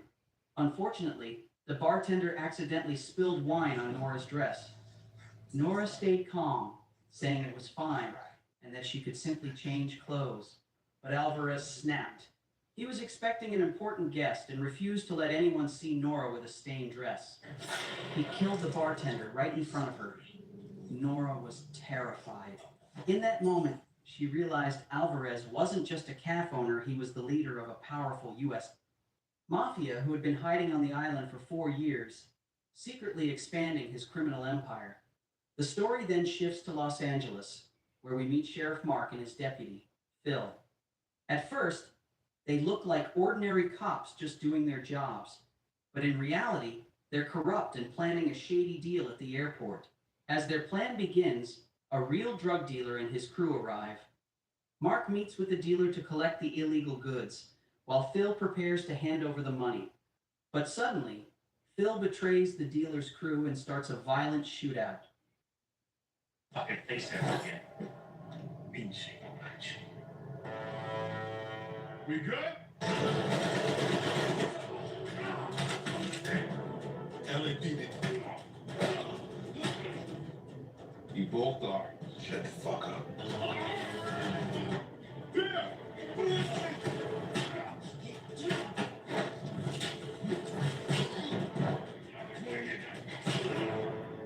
Here's the last smaller. In the middle of the chaos, Mark's phone rings. It's his mother, calling to tell him that his brother has just been found dead. After hearing the heartbreaking news, Mark rushed back to his hometown, which happened to be the same island. He attended his brother's funeral and was shocked to learn that his brother was the bartender Alvarez had murdered. Their mother was devastated by the loss of her youngest son. Around town, people believed gang members had attacked him on his way home from work. Then, to everyone's surprise, Alvarez arrived at the funeral with 2 of his men, pretending to be respectful and offering his condolences to Mark. After the funeral, Mark and his mother returned home. While looking through old photos, Mark realized it had been 11 years since he last came to the island. His work as a sheriff had kept him too busy. Now, with his brother gone, he was determined to find justice. The next day, he went to the local police station and met Sheriff B, an old childhood friend. B offered his condolences and promised to begin investigating the case immediately. This is going to take some time. And right now, we don't have a whole lot to go for. This is Alia. That's everything from the table. Maybe a fight with the gangs. Yeah, there's been a lot of crime here in the island, especially when gangs from neighboring islands come near to party. So you think this is gang related? Like I said, this is gonna take some time, but when I do, you'll be the first to know. All right. Mark sat down with Aquila and asked about his brother's daily routine and whether any gangs might have been involved in his death. Aquila wasn't sure. Many gangs had moved to the island after Mark left, so things had changed a lot. But she did tell him one crucial detail: his brother had been working for an American man named Alvarez. She warned Mark that Alvarez wasn't just a calf owner, but a mafia boss. The calfettes were only a front for his real business, trafficking illegal goods and weapons. After hearing that, Mark grew suspicious of Alvarez and decided he would confront him. Before leaving, Mark asked Aquila to take his mother home and watch over her. He was worried something might happen to her. Then he headed straight to Alvarez's calf. At first, Alvarez's right-hand man tried to stop him, but Alvarez eventually agreed to let him in. Mark got right to the point and asked if Alvarez knew who was responsible for his brother's death. Alvarez lied, claiming the Outsiders gang had attacked his brother after a late shift. Mark didn't believe him for a second. He warned Alvarez that if he had any part in it, he wouldn't get away with it. But Alvarez just laughed, brushing off the threat, as if it meant nothing. He still saw Mark as just another ordinary cop. Alvarez then mentioned a calf where local thugs often hung out, and suggested that Mark go there to ask around. They might know something about his brother's death. But as soon as Mark left, Alvarez secretly ordered his right-hand man to gather members of the Northern Gang and have them kill Mark that same night. Meanwhile, Mark went to visit his best friend, who now owned a small hot dog stand. He asked about some weapons he had hidden years earlier. His friend told him they were buried in an old abandoned building near the beach. As they talked, it became clear that when they were teenagers, Mark and his friend had once been powerful figures on the island, almost like local legends. After Mark left for Los Angeles, the island began attracting foreign gangs and mafia groups. His best friend knew Mark wouldn't rest until he got justice for his brother and promised to help him whenever he needed it. Mark then went to the abandoned building near the beach and dug up the weapons his friend had hidden years earlier. That evening, he went to the cafe Alvarez had mentioned. He walked in, turned off the music, and confronted the group of thugs, demanding to know who had killed his brother. They denied knowing anything and then suddenly attacked. A fight broke out right there in the cafe. All I want to know.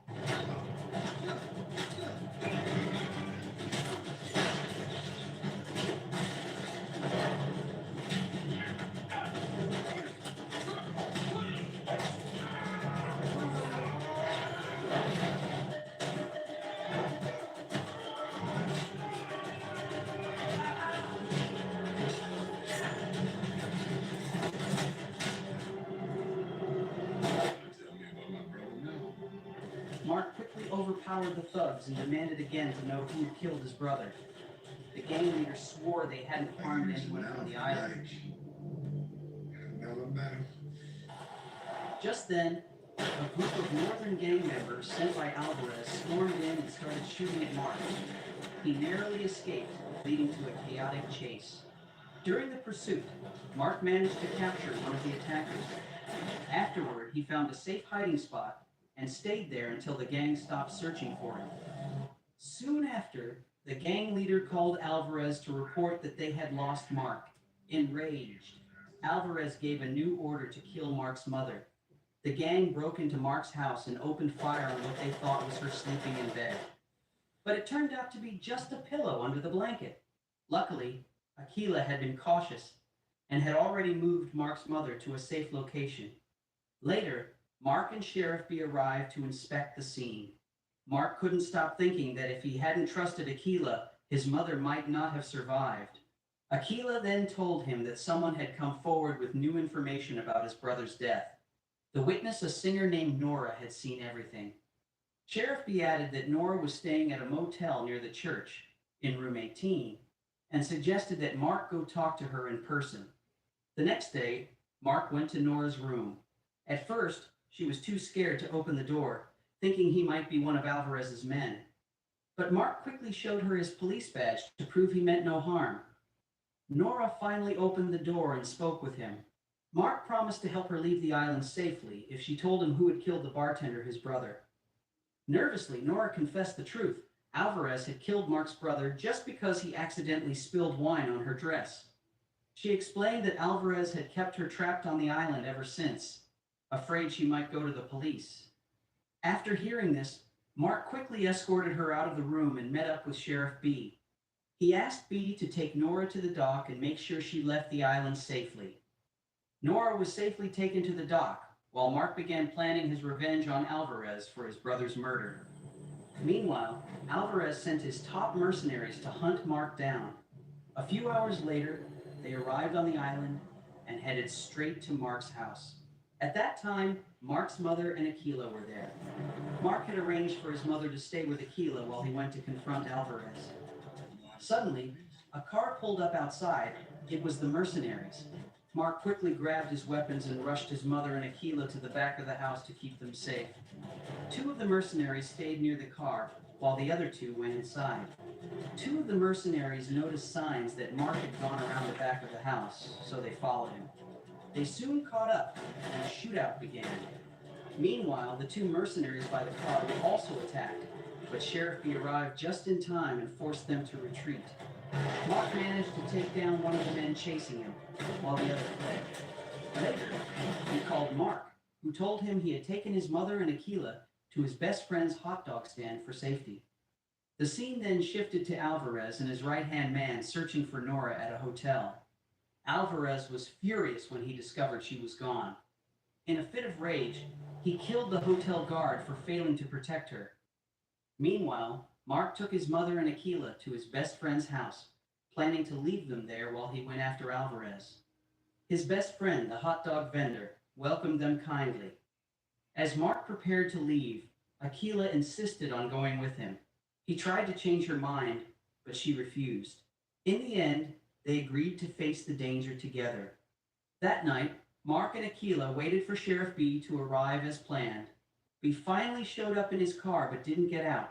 Concerned, Mark and Aquila went to check on him and were shocked to find him seriously wounded. Suddenly, gunfire erupted.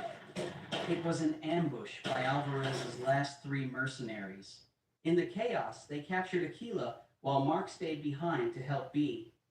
Barely holding on, B used his last breath to tell Mark to keep fighting for justice and for the island. He begged Mark to put an end to Alvarez's cruelty once and for all.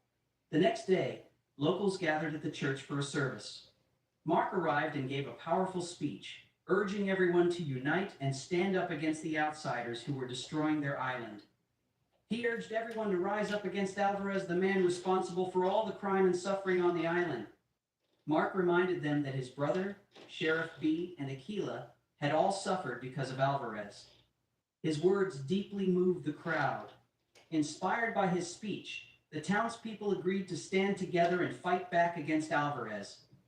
Mark went to the police station and temporarily took over as sheriff. He gathered the officers and made it clear that finding Alvarez was now their top priority. While investigating Alvarez's background, Mark was surprised when his partner from Los Angeles, Phil, suddenly showed up. Phil had come to find out why Mark had been away for so long. Mark told him he wouldn't return until Alvarez, the man who killed his brother and kidnapped Aquila, was brought to justice. Phil agreed to help and took the mission personally, as if it were his own fight. Later that afternoon, Alvarez called Mark. He had discovered that Mark was the one who helped Nora escape. Alvarez proposed a meeting at 7 a.m. the next day to exchange Aquila. He told Mark that if he agreed to drop everything, he would leave him alone. Mark agreed to the deal, but deep down he knew he couldn't move on without getting revenge. Since Nora had already left the island, he also knew she wouldn't be part of the exchange. The next morning, Mark called Phil and asked him to lead a team of local officers to rescue Aquila from Alvarez. Phil immediately agreed. At 7 a.m., Mark arrived at the meeting spot to confront Alvarez as planned. Meanwhile, Phil and his team made their way to Alvarez's hideout to start the rescue mission. When they arrived, they ran into one of Alvarez's mercenaries, but Phil reacted quickly and took him down before he could raise the alarm. Back at the meeting spot, Mark came face to face with Alvarez and one of his top men. Alvarez immediately demanded to know where Nora was. Mark lied, saying she would arrive once Aquila was brought out. He was stalling, trying to buy time while waiting for news from Phil. Meanwhile, Phil located the place where Aquila was being held, but a mercenary caught him off guard and aimed a gun at him. With no other choice, Phil surrendered.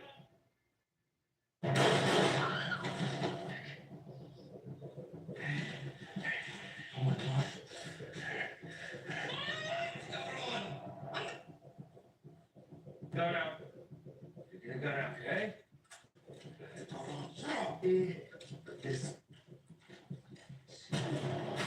Fortunately, the situation soon turned around. Phil and his team fought back, defeated the mercenaries, and safely rescued Aquila. Phil informed Mark that Aquila was safe. Mark then turned to Alvarez and revealed the truth: Nora was in Los Angeles and wasn't coming back. Furious, Alvarez threatened to harm Aquila. But Mark stayed calm and told him that all of his men had been defeated.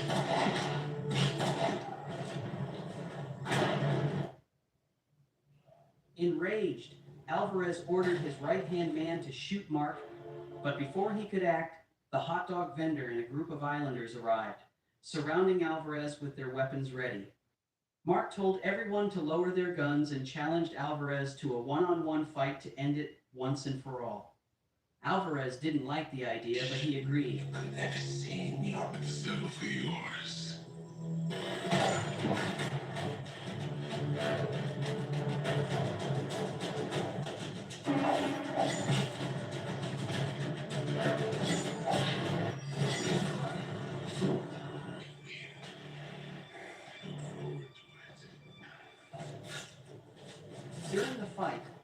made Alvarez suffer the same way he had made Mark's brother suffer.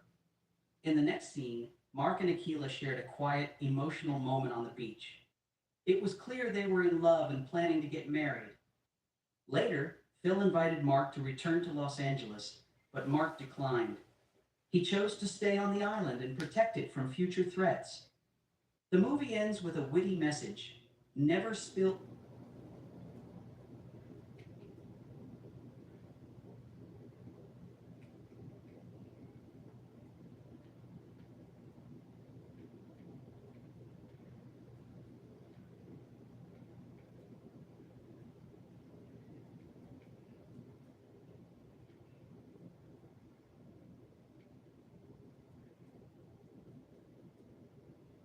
So as we come closer to the conclusion of the Spider-Man and Wolverine little story arc here, there is just one thing that is abundantly clear. This new universe that Spider-Man and Wolverine are in are kind of just filled with bums. Now yes, a quick little recap.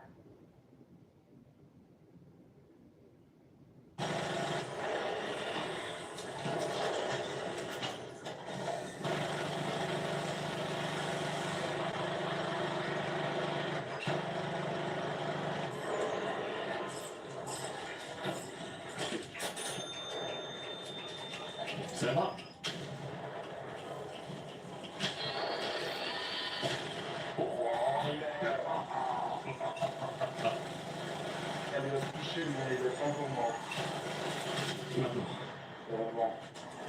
Deadline on a shredder.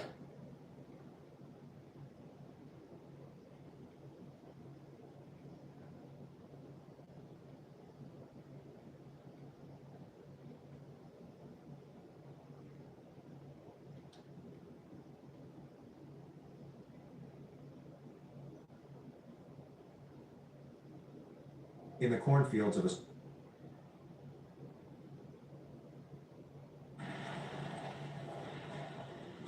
Hey, where do you think you're going?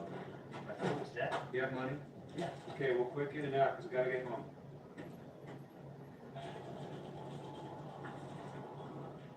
Hey, honey, it's me. I just wanted to let you know that our son is going to Canada to play hockey, and we didn't want any kind of long, drawn-out goodbye, so I dropped him off at the airport. He said he'll call, but of course, we may never see our son again.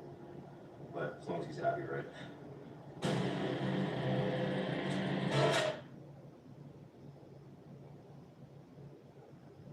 Is everybody sleeping on the Raptor 4? I'm gonna deck it out and compare it to a Tempest 4 fully decked out. I'm gonna go to Stellamontis. I'm gonna bring a very simple loadout. I'm gonna go heavy shield for this challenge. I'm gonna bring heals, shields, 1 pulse mine, and 1 defib. If you get down and say you're friendly, I'll defib you, but other than that, I'm gonna shoot on sight. First up is gonna be the Raptor 4 with a kinetic converter, horizontal grip, and compensator 3. Let's see how good this gun will be.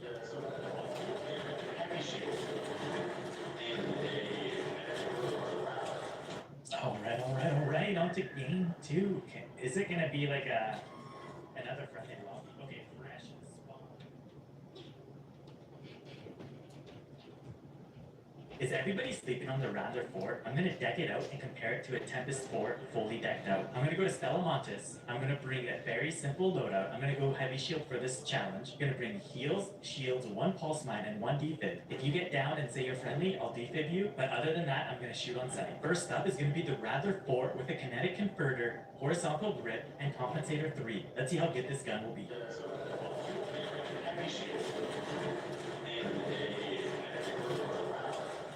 Alright, on to game 2. Is it gonna be like another friendly lobby? Okay, fresh spawn in the atrium. I don't know where to go from this location. Lots of arc in this area. Like, it could be not enjoyable to deal with. That's all I know, really. And see if this leads to a better location. Open. Wanna do that? Okay, that goes through. I thought it was gonna burn on fire. That tech should burn on fire. It did not. Okay, it did. Just wait. Double shredder down here. It's not accurate. Okay, I need to see those things. Open. Okay. Normally I'd like to pop my shield. This might be the worst mistake I've ever done.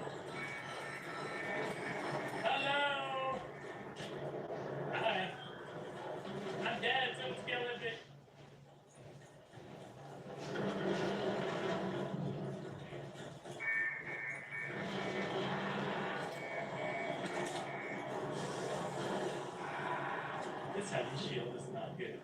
This is not good. Okay, I want to pop one shield, pop one bandage, pop the other shield, then pop another bandage. He was chasing me, but he did not keep up. I want revenge. I want my revenge. Okay, let me think. What do I got now? Still doing alright on stuff. I'd like to go back to the lobby. I don't really know 100%. I think I gotta crack this door to go back to the lobby. Somebody hit the sensor, like right near the other side. He's close, he's close. Okay, alright. I might go for the slide left side shooting. Switch it. There it is. Hello. I crouch peeked him to start the battle, and he missed the headshot with the anvil. And he got insta-killed. Sorry, friend, you shot first. So if anybody's inside, you can kind of track like the breach really, really easy. Like it's not hard to know where it got breached from. Okay, we got a turret. That is lovely. I love that. I love that. You're actually gonna see me go kind of use it to my advantage here. It's actually the wrong floor I'm thinking of. Ha! Ha! Is that floor 4? I think it's number 2. Let's check. Let's check. I need to learn this map better. Okay, it's floor 4. Always gonna use the turret to my advantage. Just leave it up. Work around it. Do not jolt mine that door. That is new. That is new. That is new. Okay. I want to clear this side. That room. Is there a player? Is he gonna third person me here? Ow! Hey! My health! My health! Please don't push me! Yes, let me shield. Thank you. Shade.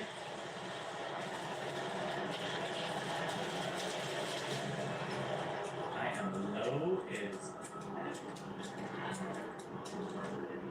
okay, my shield is broken. Hello?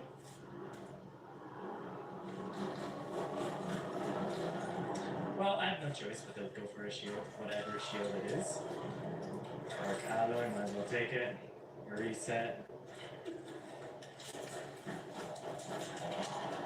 Recharge my shield. Oh, I am so much faster. That's kind of nice.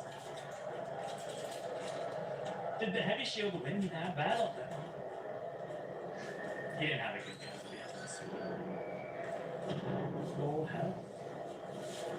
I knew he was in there. And you can see how I tried to use the pillar, so when he peeked, he couldn't get a full damage on me. Okay, that shredded that guy. I feel guilty. That was kind of a nasty kill. Okay, I'm not gonna waste my time shooting that guy. If he has the armor to survive forever, he can get out. I want to close the door. That way, 2 doors have to open before getting pushed from that angle. This way, we'll make noise. There's probably a way to go through safely. Ooh, hello. I got cover, though. I'm gonna fist out, run back really quick, and health. That's an interesting angle, though. He smoke grenaded on me. He's throwing utility on me. He doesn't know I backed up. I'm gonna go up top here. This guy might not peek over there. That's why this is like a gamble spot right now. If he goes back to that third person angle, it's a disadvantage, but right here, if I can push up as the smoke fades. Nope. Double roll, double roll. Advantage. Okay, he's gonna push over. I'm gonna sprint back because I got time to get back and heal. Okay, again. I'm gonna close that and fall. He didn't open the door, so I can reposition even further back. Gonna bandage again. Now he doesn't know where I am. And 1 clip him. Alright, Rattler. GG. teach. Okay, I want to clear this way. Well, I don't know if that guy just spawned there or what just happened. Slide, use the head movement.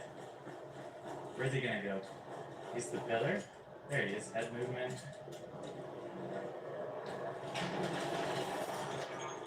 Hello. Oh, I screwed that up. But he got down to another guy. The guy was not interested in pushing me. That ball, I thought there was a ball beside me. That's why I backed him so far.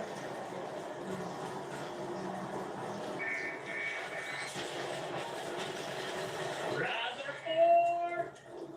There we go. There's a ball aggro under. I don't know if it's a bug. I think it might be a bug.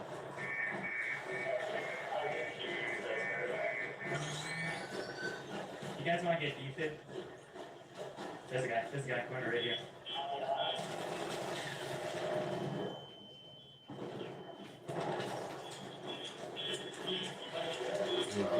I'm playing game. I'm playing yourself.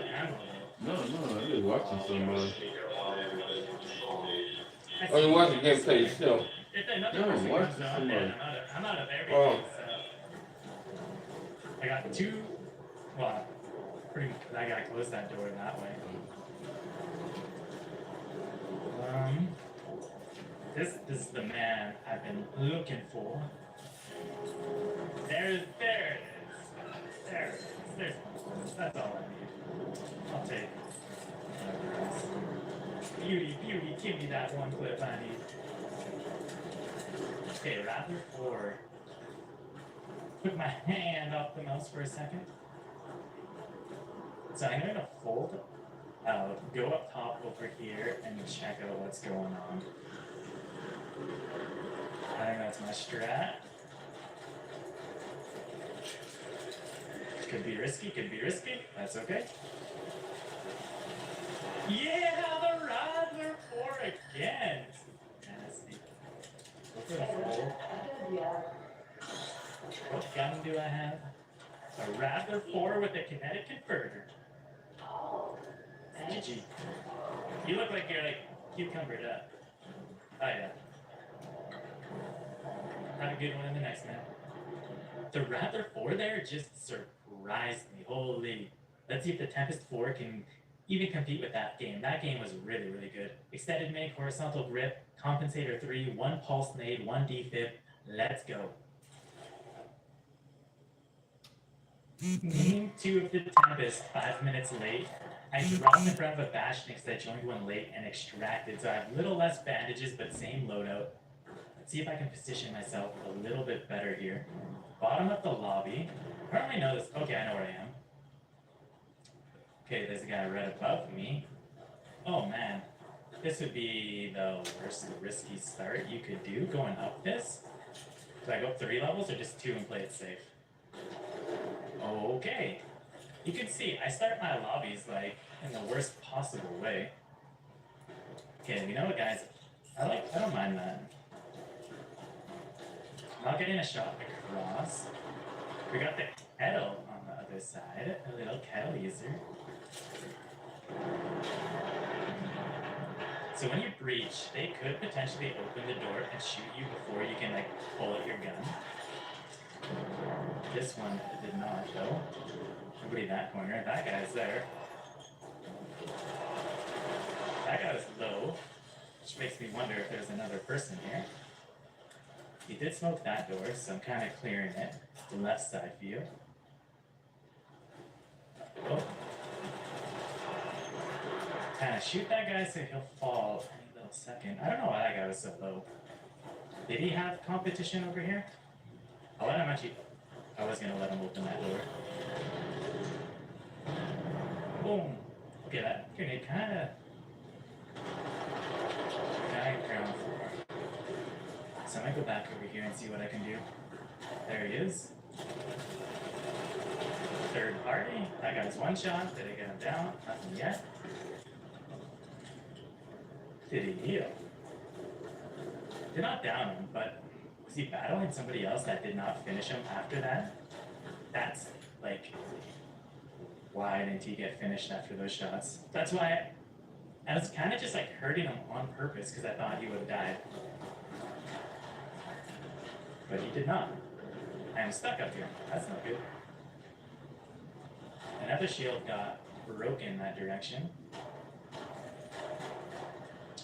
Let's see. Third party squad, yeah. I'm the archer. Nothing. Oh, there it is. Okay, is that guy still there? It's the Gamma. Ready to go to sleep after this.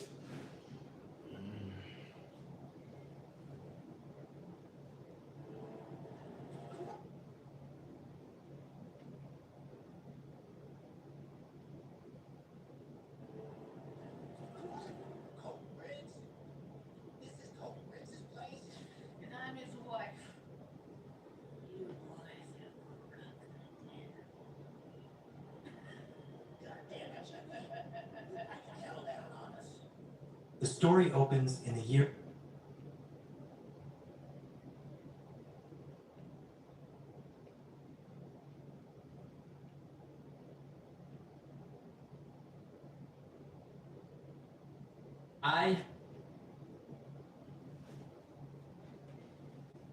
Today, I'm gonna go.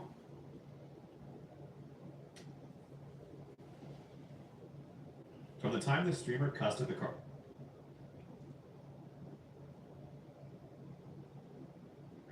Oh, they're fighting.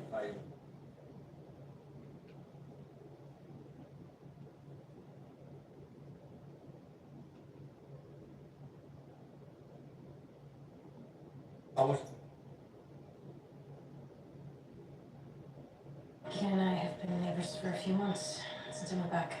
I'm only here because Vicky talked me into it.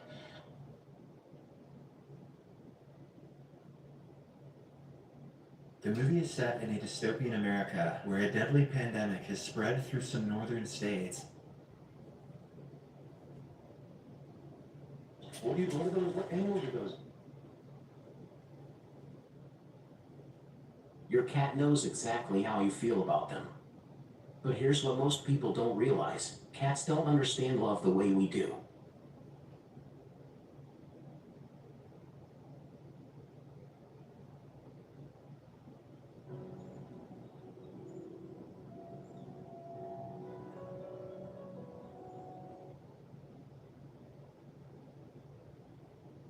Gerard John Schaefer Jr., The Killer Cop, July 21st.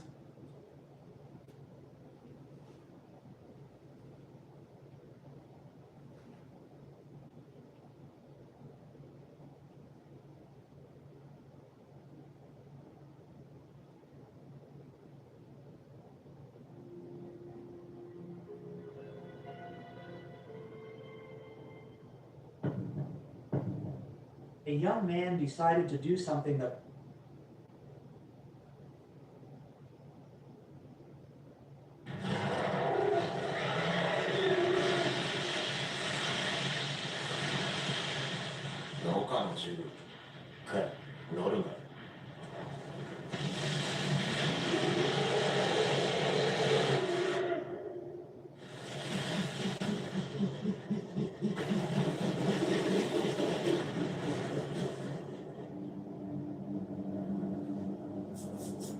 Hey.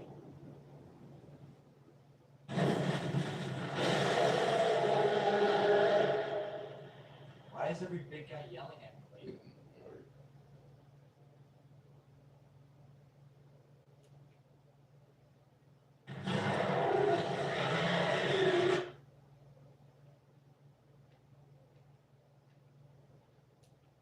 Don't break the forest. I kind of like it here.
to.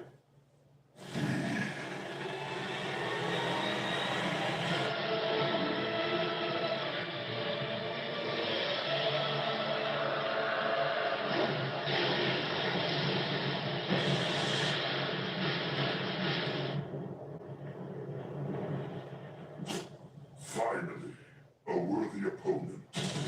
Okay, that's new.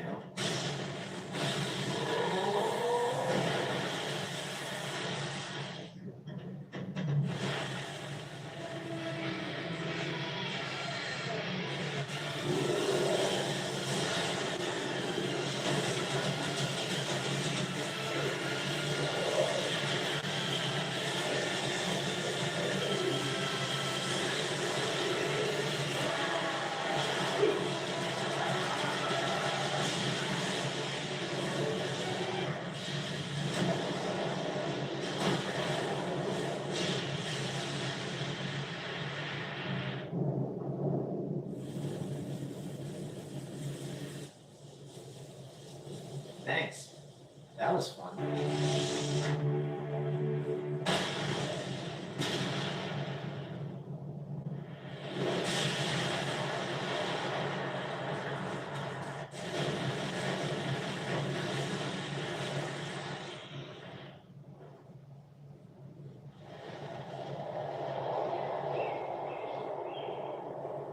Your strength is beyond legends.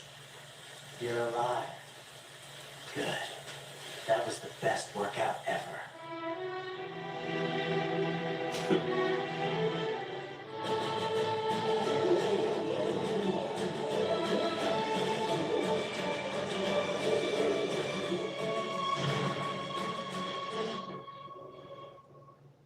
Forest Guardian. Nah, I'm just out for groceries. Huh. Wait, not again. Yup. Lost. Figures.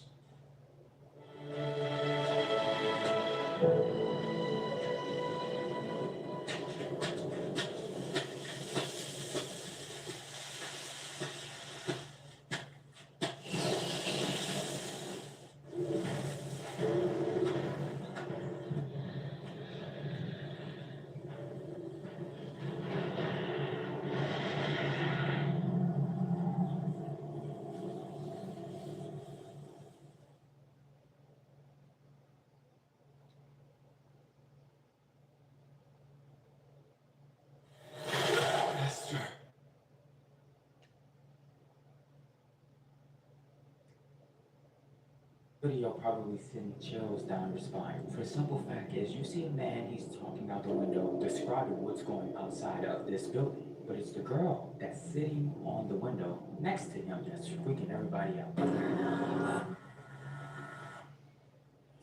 Right behind me, as you see right now, is a plane landing. It's because we're directly looking into the airport and we can see the runways.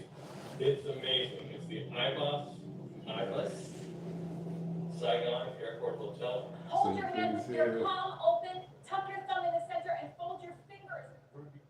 Saying please, kill. It got This video probably send chills down your spine. For the simple fact is, you see a man, he's talking out the window, describing what's going outside of this building. But it's the girl that's sitting on the window next to him that's freaking everybody out. Right behind me, as you see right now, is a plane landing. It's because we're directly looking into the airport and we can see the runways. It's amazing. It's the Ibis Saigon Airport Hotel. Hold your hand with your palm open, tuck your thumb in the center, and fold your fingers. Ruby is standing in the background, so she has to be very careful.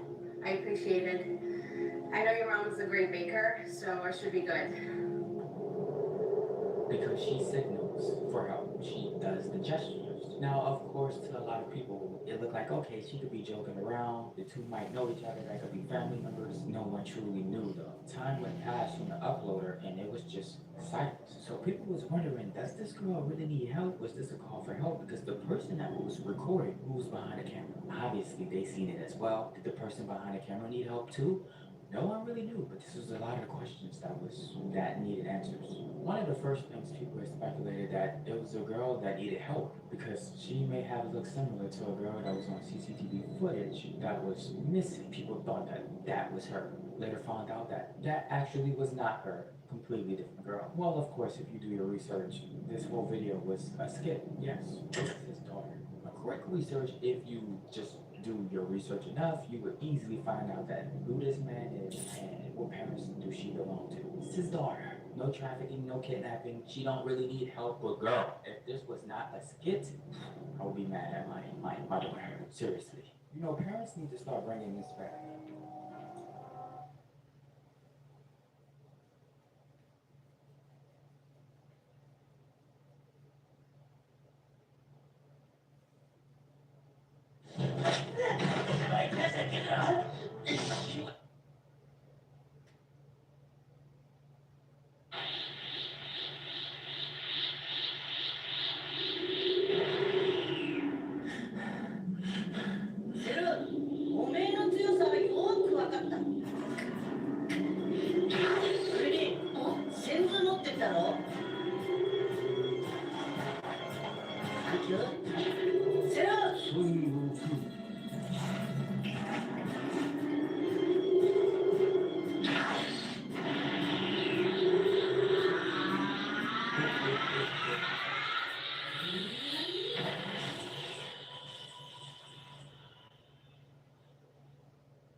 You do that.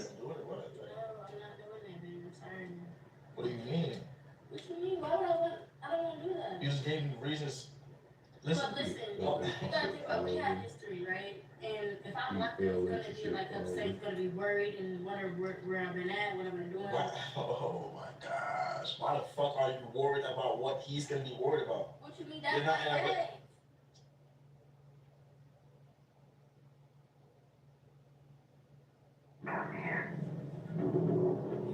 You really believe you could do what you did to me, and that would be the end of it? I'm not afraid of you.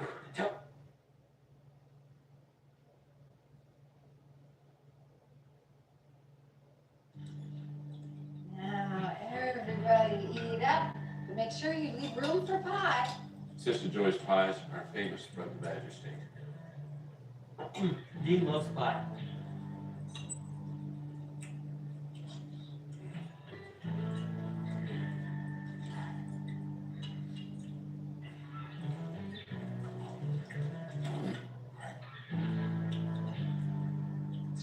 You guys say some sort of a grace or something? We're more spiritual than we are religious. We believe, much like the American Indians did, that nature and man are one. Yeah, it really worked out well for them.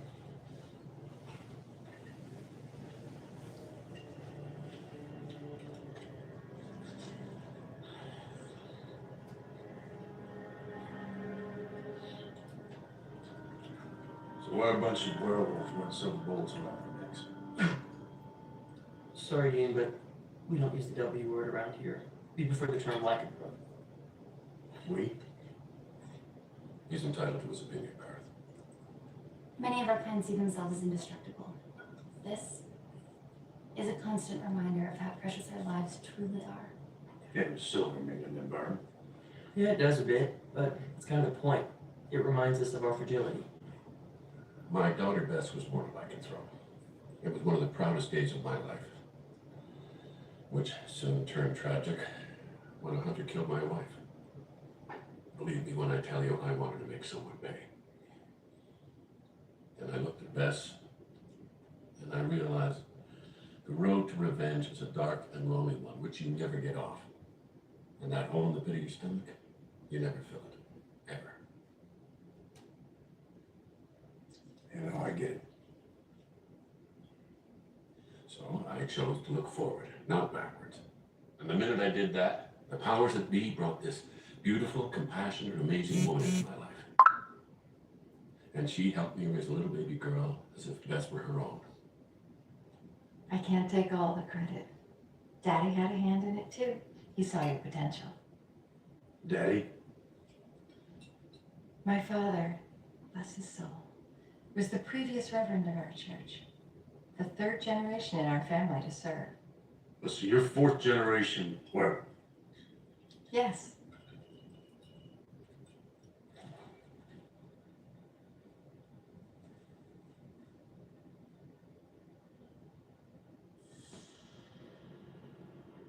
Still hungry? Yeah, no, I was just, see if you had any beer. The sooner you realize that all is good here, the sooner you can go. Would you two have a chew toy or something to go play with? Hey guys. Mind if I grab a second with Dean here?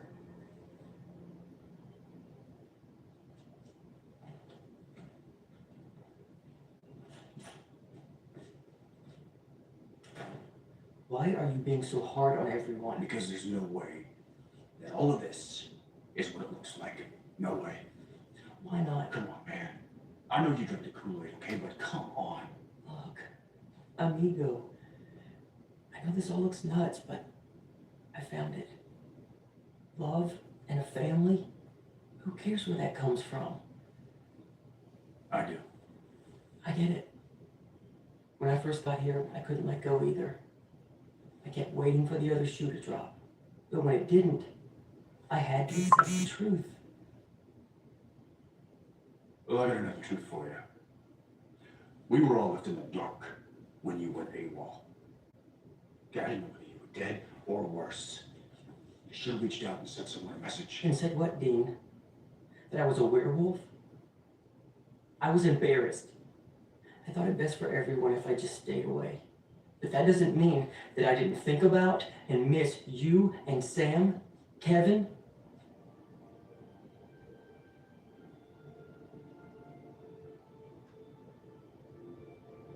Kevin's gone.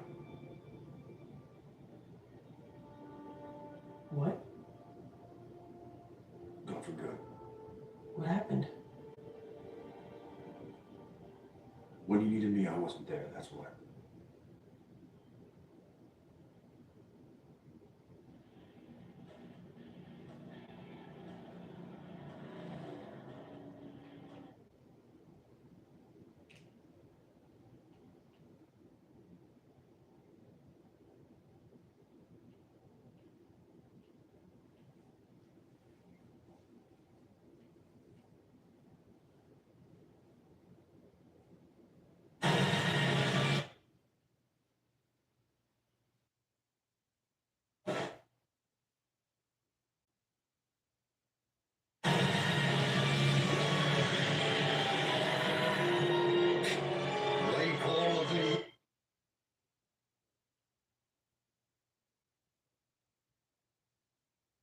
I think if you look at something like extract camping,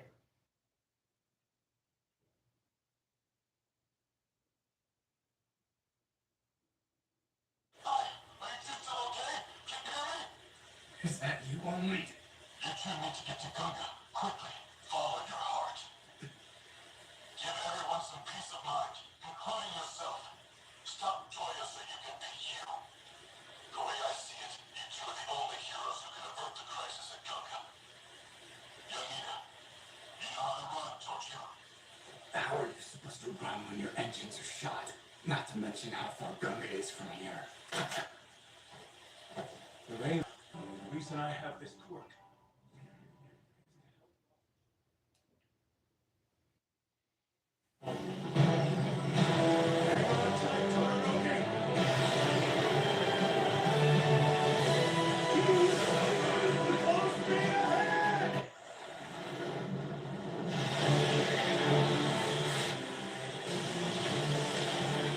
He's constantly producing ice to reduce resistance, and forming a layer of hot air to eliminate friction. That's transonic speed. They're moving as fast as a fighter jet.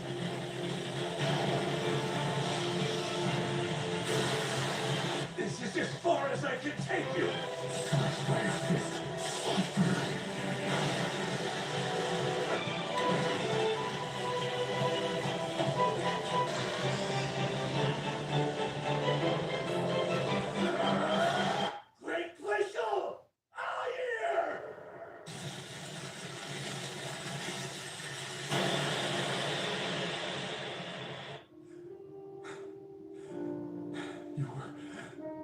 here. Ray, I'm sorry for breaking you down. Toya, I apologize. I should have gone. Just to go to a peek. Forgive me.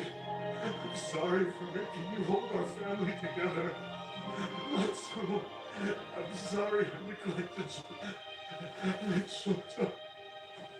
I'm sorry for everything.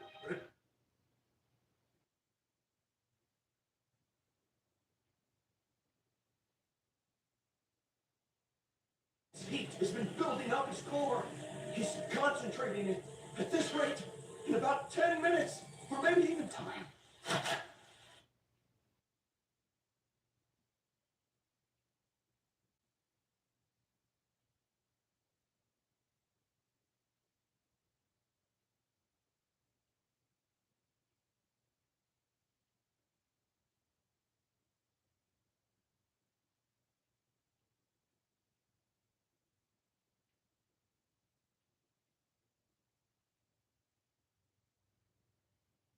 Let's have a drink, any for the babies. It's good of you to see me like this. Danny, call me Danny. What do I call you? Nick. Well, Nick, I told you something about a girl.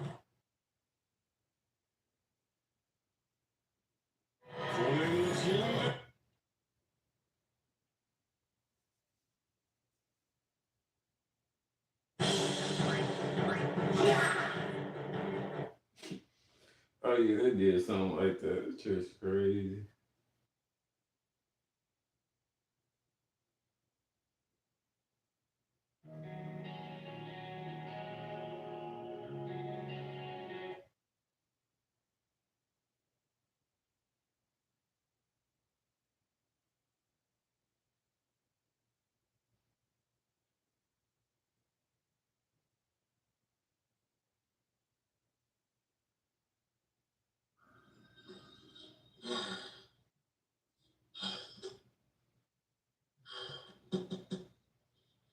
Hi, lover boy.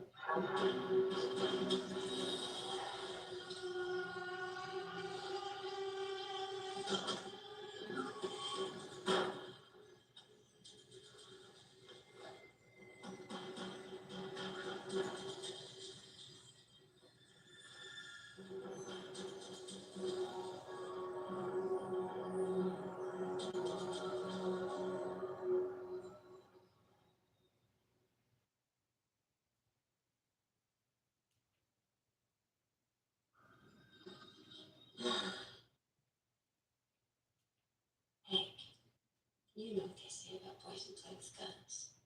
They're just overcompensating for, well, but then we both know that you don't have that problem. Don't we, Hank? I shot you 3 times. I know. That really wasn't very nice. Back off. Hank, you were really starting to bore me. Please put the gun down. I'm warning you. I promise I'll be good. Besides, if I wanted to kill you, I would have done it way before now. Oh, poor baby. Does it hurt much? I remember when I was first bitten. I thought I was gonna die. Well, actually, I sort of did. But only for a few days. This is the worst part, though.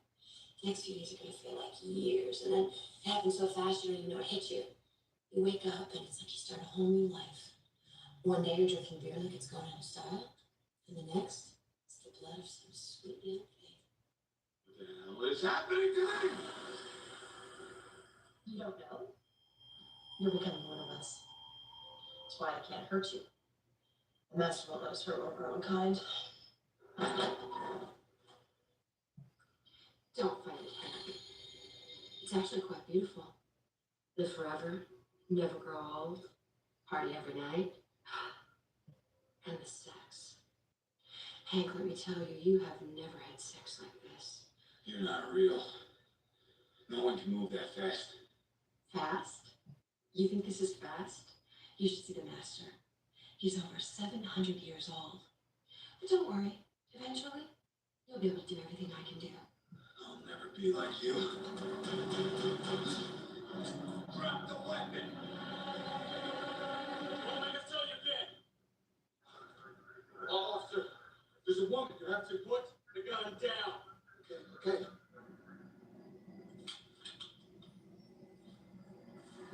What's the matter? Cat got your tongue? I'll just stay there, shoot him.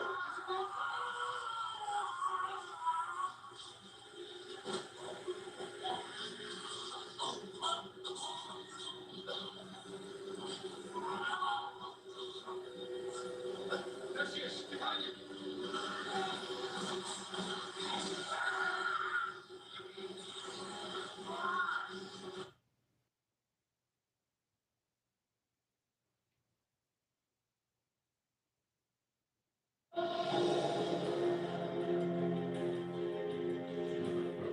Our film starts with a guy in custody being talked to by a doctor.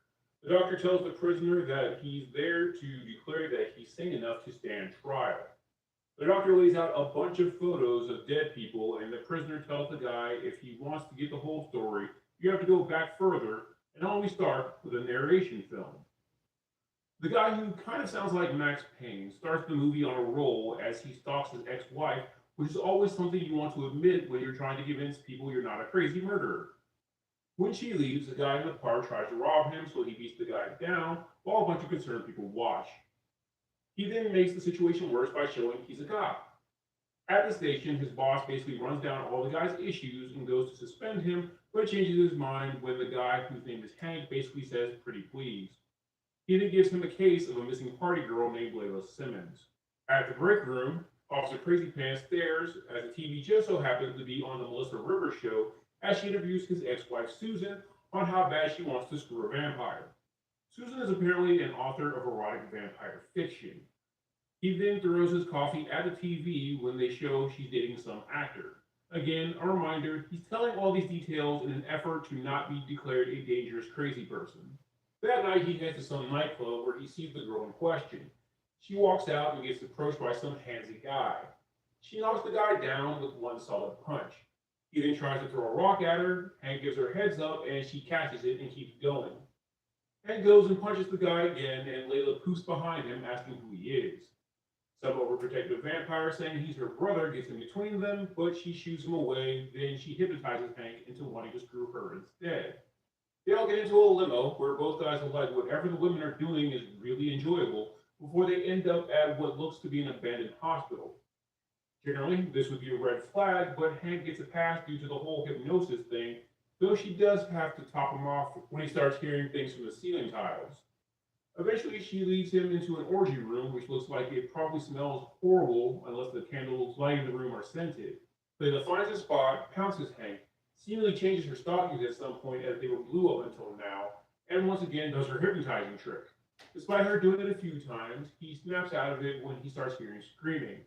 All the vampires fang out, so he takes his gun out and starts shooting away, which does nothing. A creepy voice says that Hank belongs to him, and a guy in a hood bites him. Hank opens a curtain, which burns the ghoulish figure, and then passes out. When he wakes up, it just looks like an empty room with no signs of the night before, other than the giant gash on his neck. He's then confronted by a security guard. Hank uses the security guard's phone to call the cops. We then get a recap of everything that just happened by the captain, who does it to make him realize he sounds nuts. He says screw them, that he'll check the place himself, but finds nothing other than hearing Layla's voice in his head. When he's confronted by the captain again, he then tells him about the vampires. The captain then accuses him of being drunk. Hank then has to admit that he had both drugs and alcohol the night before in the limo, and he's then suspended. That night, we see Hank casing the hospital in his car while downing a lot of beers. He then sees his eyes changing color and spits blood when he tries to drink another can. Nice to know vampirism can cure alcoholism. He hears a tap on the window, and it's Layla. He takes out his gun, but she then disappears. She eventually then reappears in his car, and she flirts really hard. She gives the "if I wanted to kill you, I would have done it already" spiel before giving him tips that he's going to be a vampire. Despite the fact that she's very attractive, he again pulls a gun on her just for her to disappear and be confronted by police. He's then saved by Layla, who rips one guy's tongue out of his mouth, then pounces on the other. Before Hank can grab his gun again, the master grabs him. He's then woken up by security while he was sleeping in his car the next morning. Hank manhandles the security guard for telling him he smells bad and won't get any because of it, and decides that reminds him of Susan. He heads to Susan, who's still at the park, where he talks to her like a crazy person about vampires. She tries to stick some bystander on him, who then gets manhandled for his trouble, so she sprays Hank with pepper spray and runs away when she sees his eyes change. Next, we see him putting foil on the windows of his car while guzzling down beer and reading his wife's vampire book. He's then surrounded by police and arrested. They then have an intervention in the captain's office that includes Susan. Susan then sees that Hank has no reflection and begins putting two and two together that he is a vampire and decides to take him in. You know, because we found out earlier she has a thing for vampires. She takes him to a motel where he starts hallucinating about Layla. She gives him some wolfsbane and does the Hammer Van Helsing hot cross to the bite mark thing. While this is happening, her boyfriend has some guy following her. Susan then treats Hank like a science experiment and is excited to talk vampires with him. She states that only the vampire leader can turn someone, which is why he's turning, and that if they kill the leader, he'll go back to normal. She then shows that she has a vampire killing kid. Hank asks her why all of a sudden she is helping, and she truthfully tells him that she's living out her vampire fantasy, which suppresses him that she's not into him. There's then a knock on the door. Layla asks if Hank can come out and play. She then sneaks in through the window and takes Susan hostage. Hank and Layla's companion, Alex, fight it out for a while.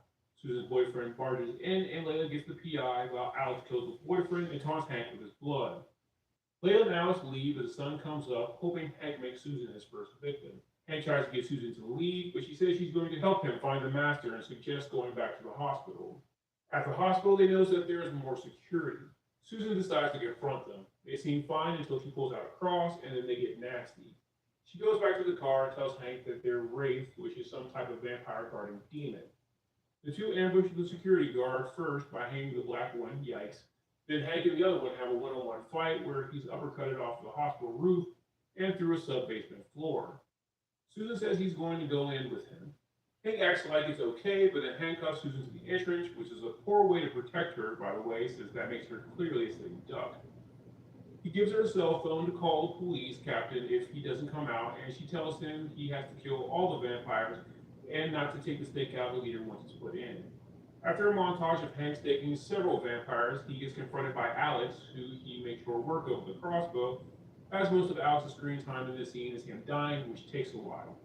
Meanwhile, outside, we see the master approach Susan. Hank eventually reaches Layla's coffin, but she actually fights back. He then gets vampire strength, though, and stakes her. He then tries to get her to tell him where the master is, but the master just shows up behind him, defeating the purpose. We then see that the master has bitten Susan. Hank's then informed that killing the master kills all the vampires he's turned other than the one who kills him, which means he's totally wasted his entire day killing the others. The master tries to convince Hank that he and Susan can live together as vampires, knowing Hank still has a thing for her. When that doesn't work, Hank gives Susan the crossbow to kill the master, attempting to sacrifice himself, forgetting that she's under his control. Hank eventually grabs Susan's hand and pulls the trigger, killing the master. Hank runs to leave the building, which starts collapsing around him, but Susan stays behind. Hank is then arrested and interrogated about the whereabouts of Susan. We then find out that the captain has no memory of the last few days and believes Susan has been missing all that time.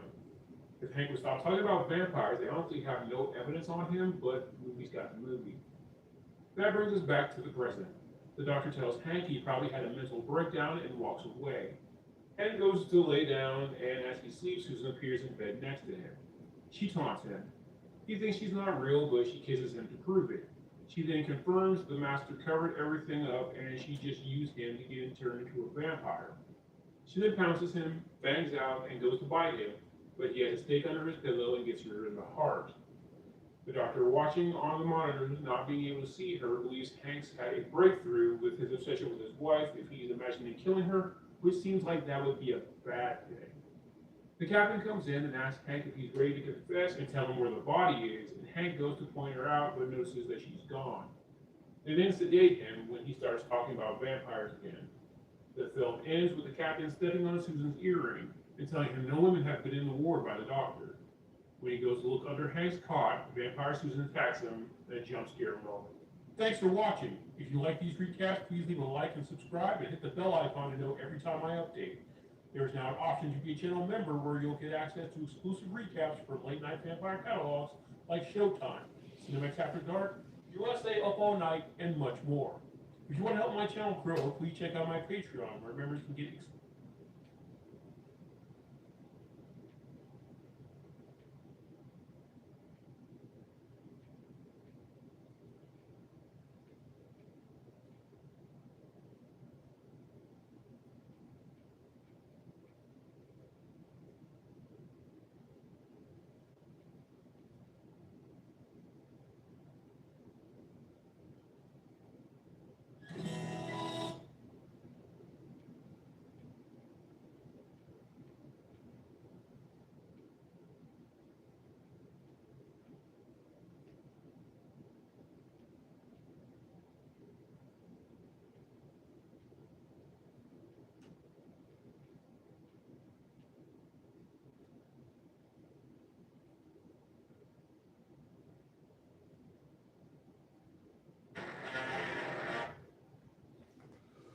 It's time to go to sleep.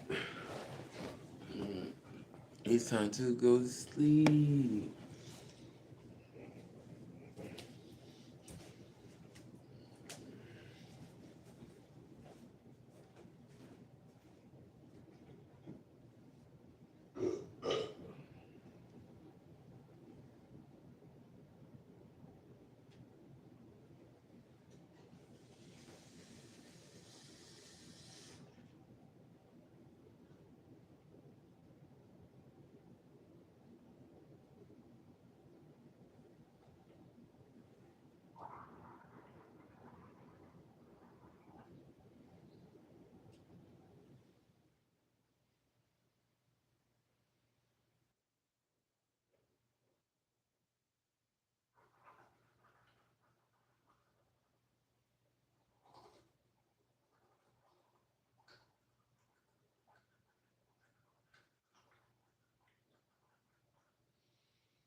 He definitely was a big one.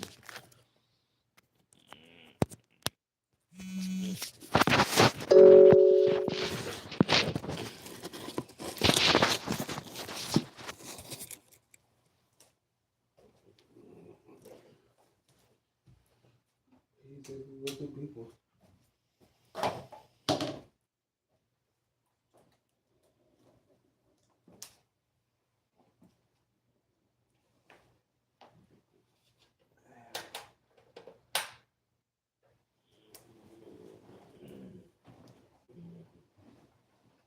He definitely was a big one. He definitely was a big one.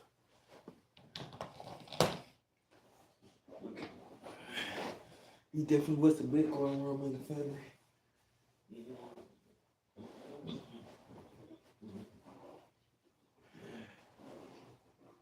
Shit. I gotta get to the conclusion.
Army sword.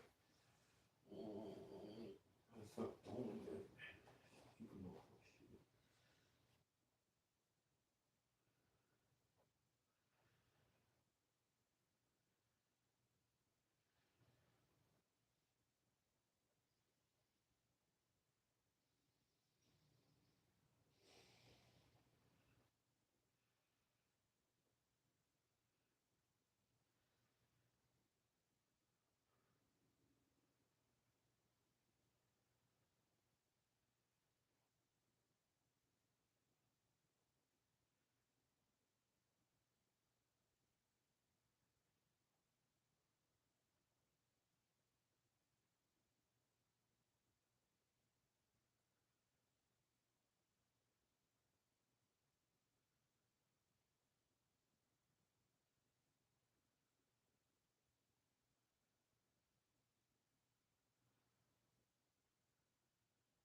David, I need to go take my snow off. I'm gonna get that for me to take it. I'm coming out with that off. So I need to get my snow off. I need to get ready to take it. Where you at? Get my phone out.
Mm.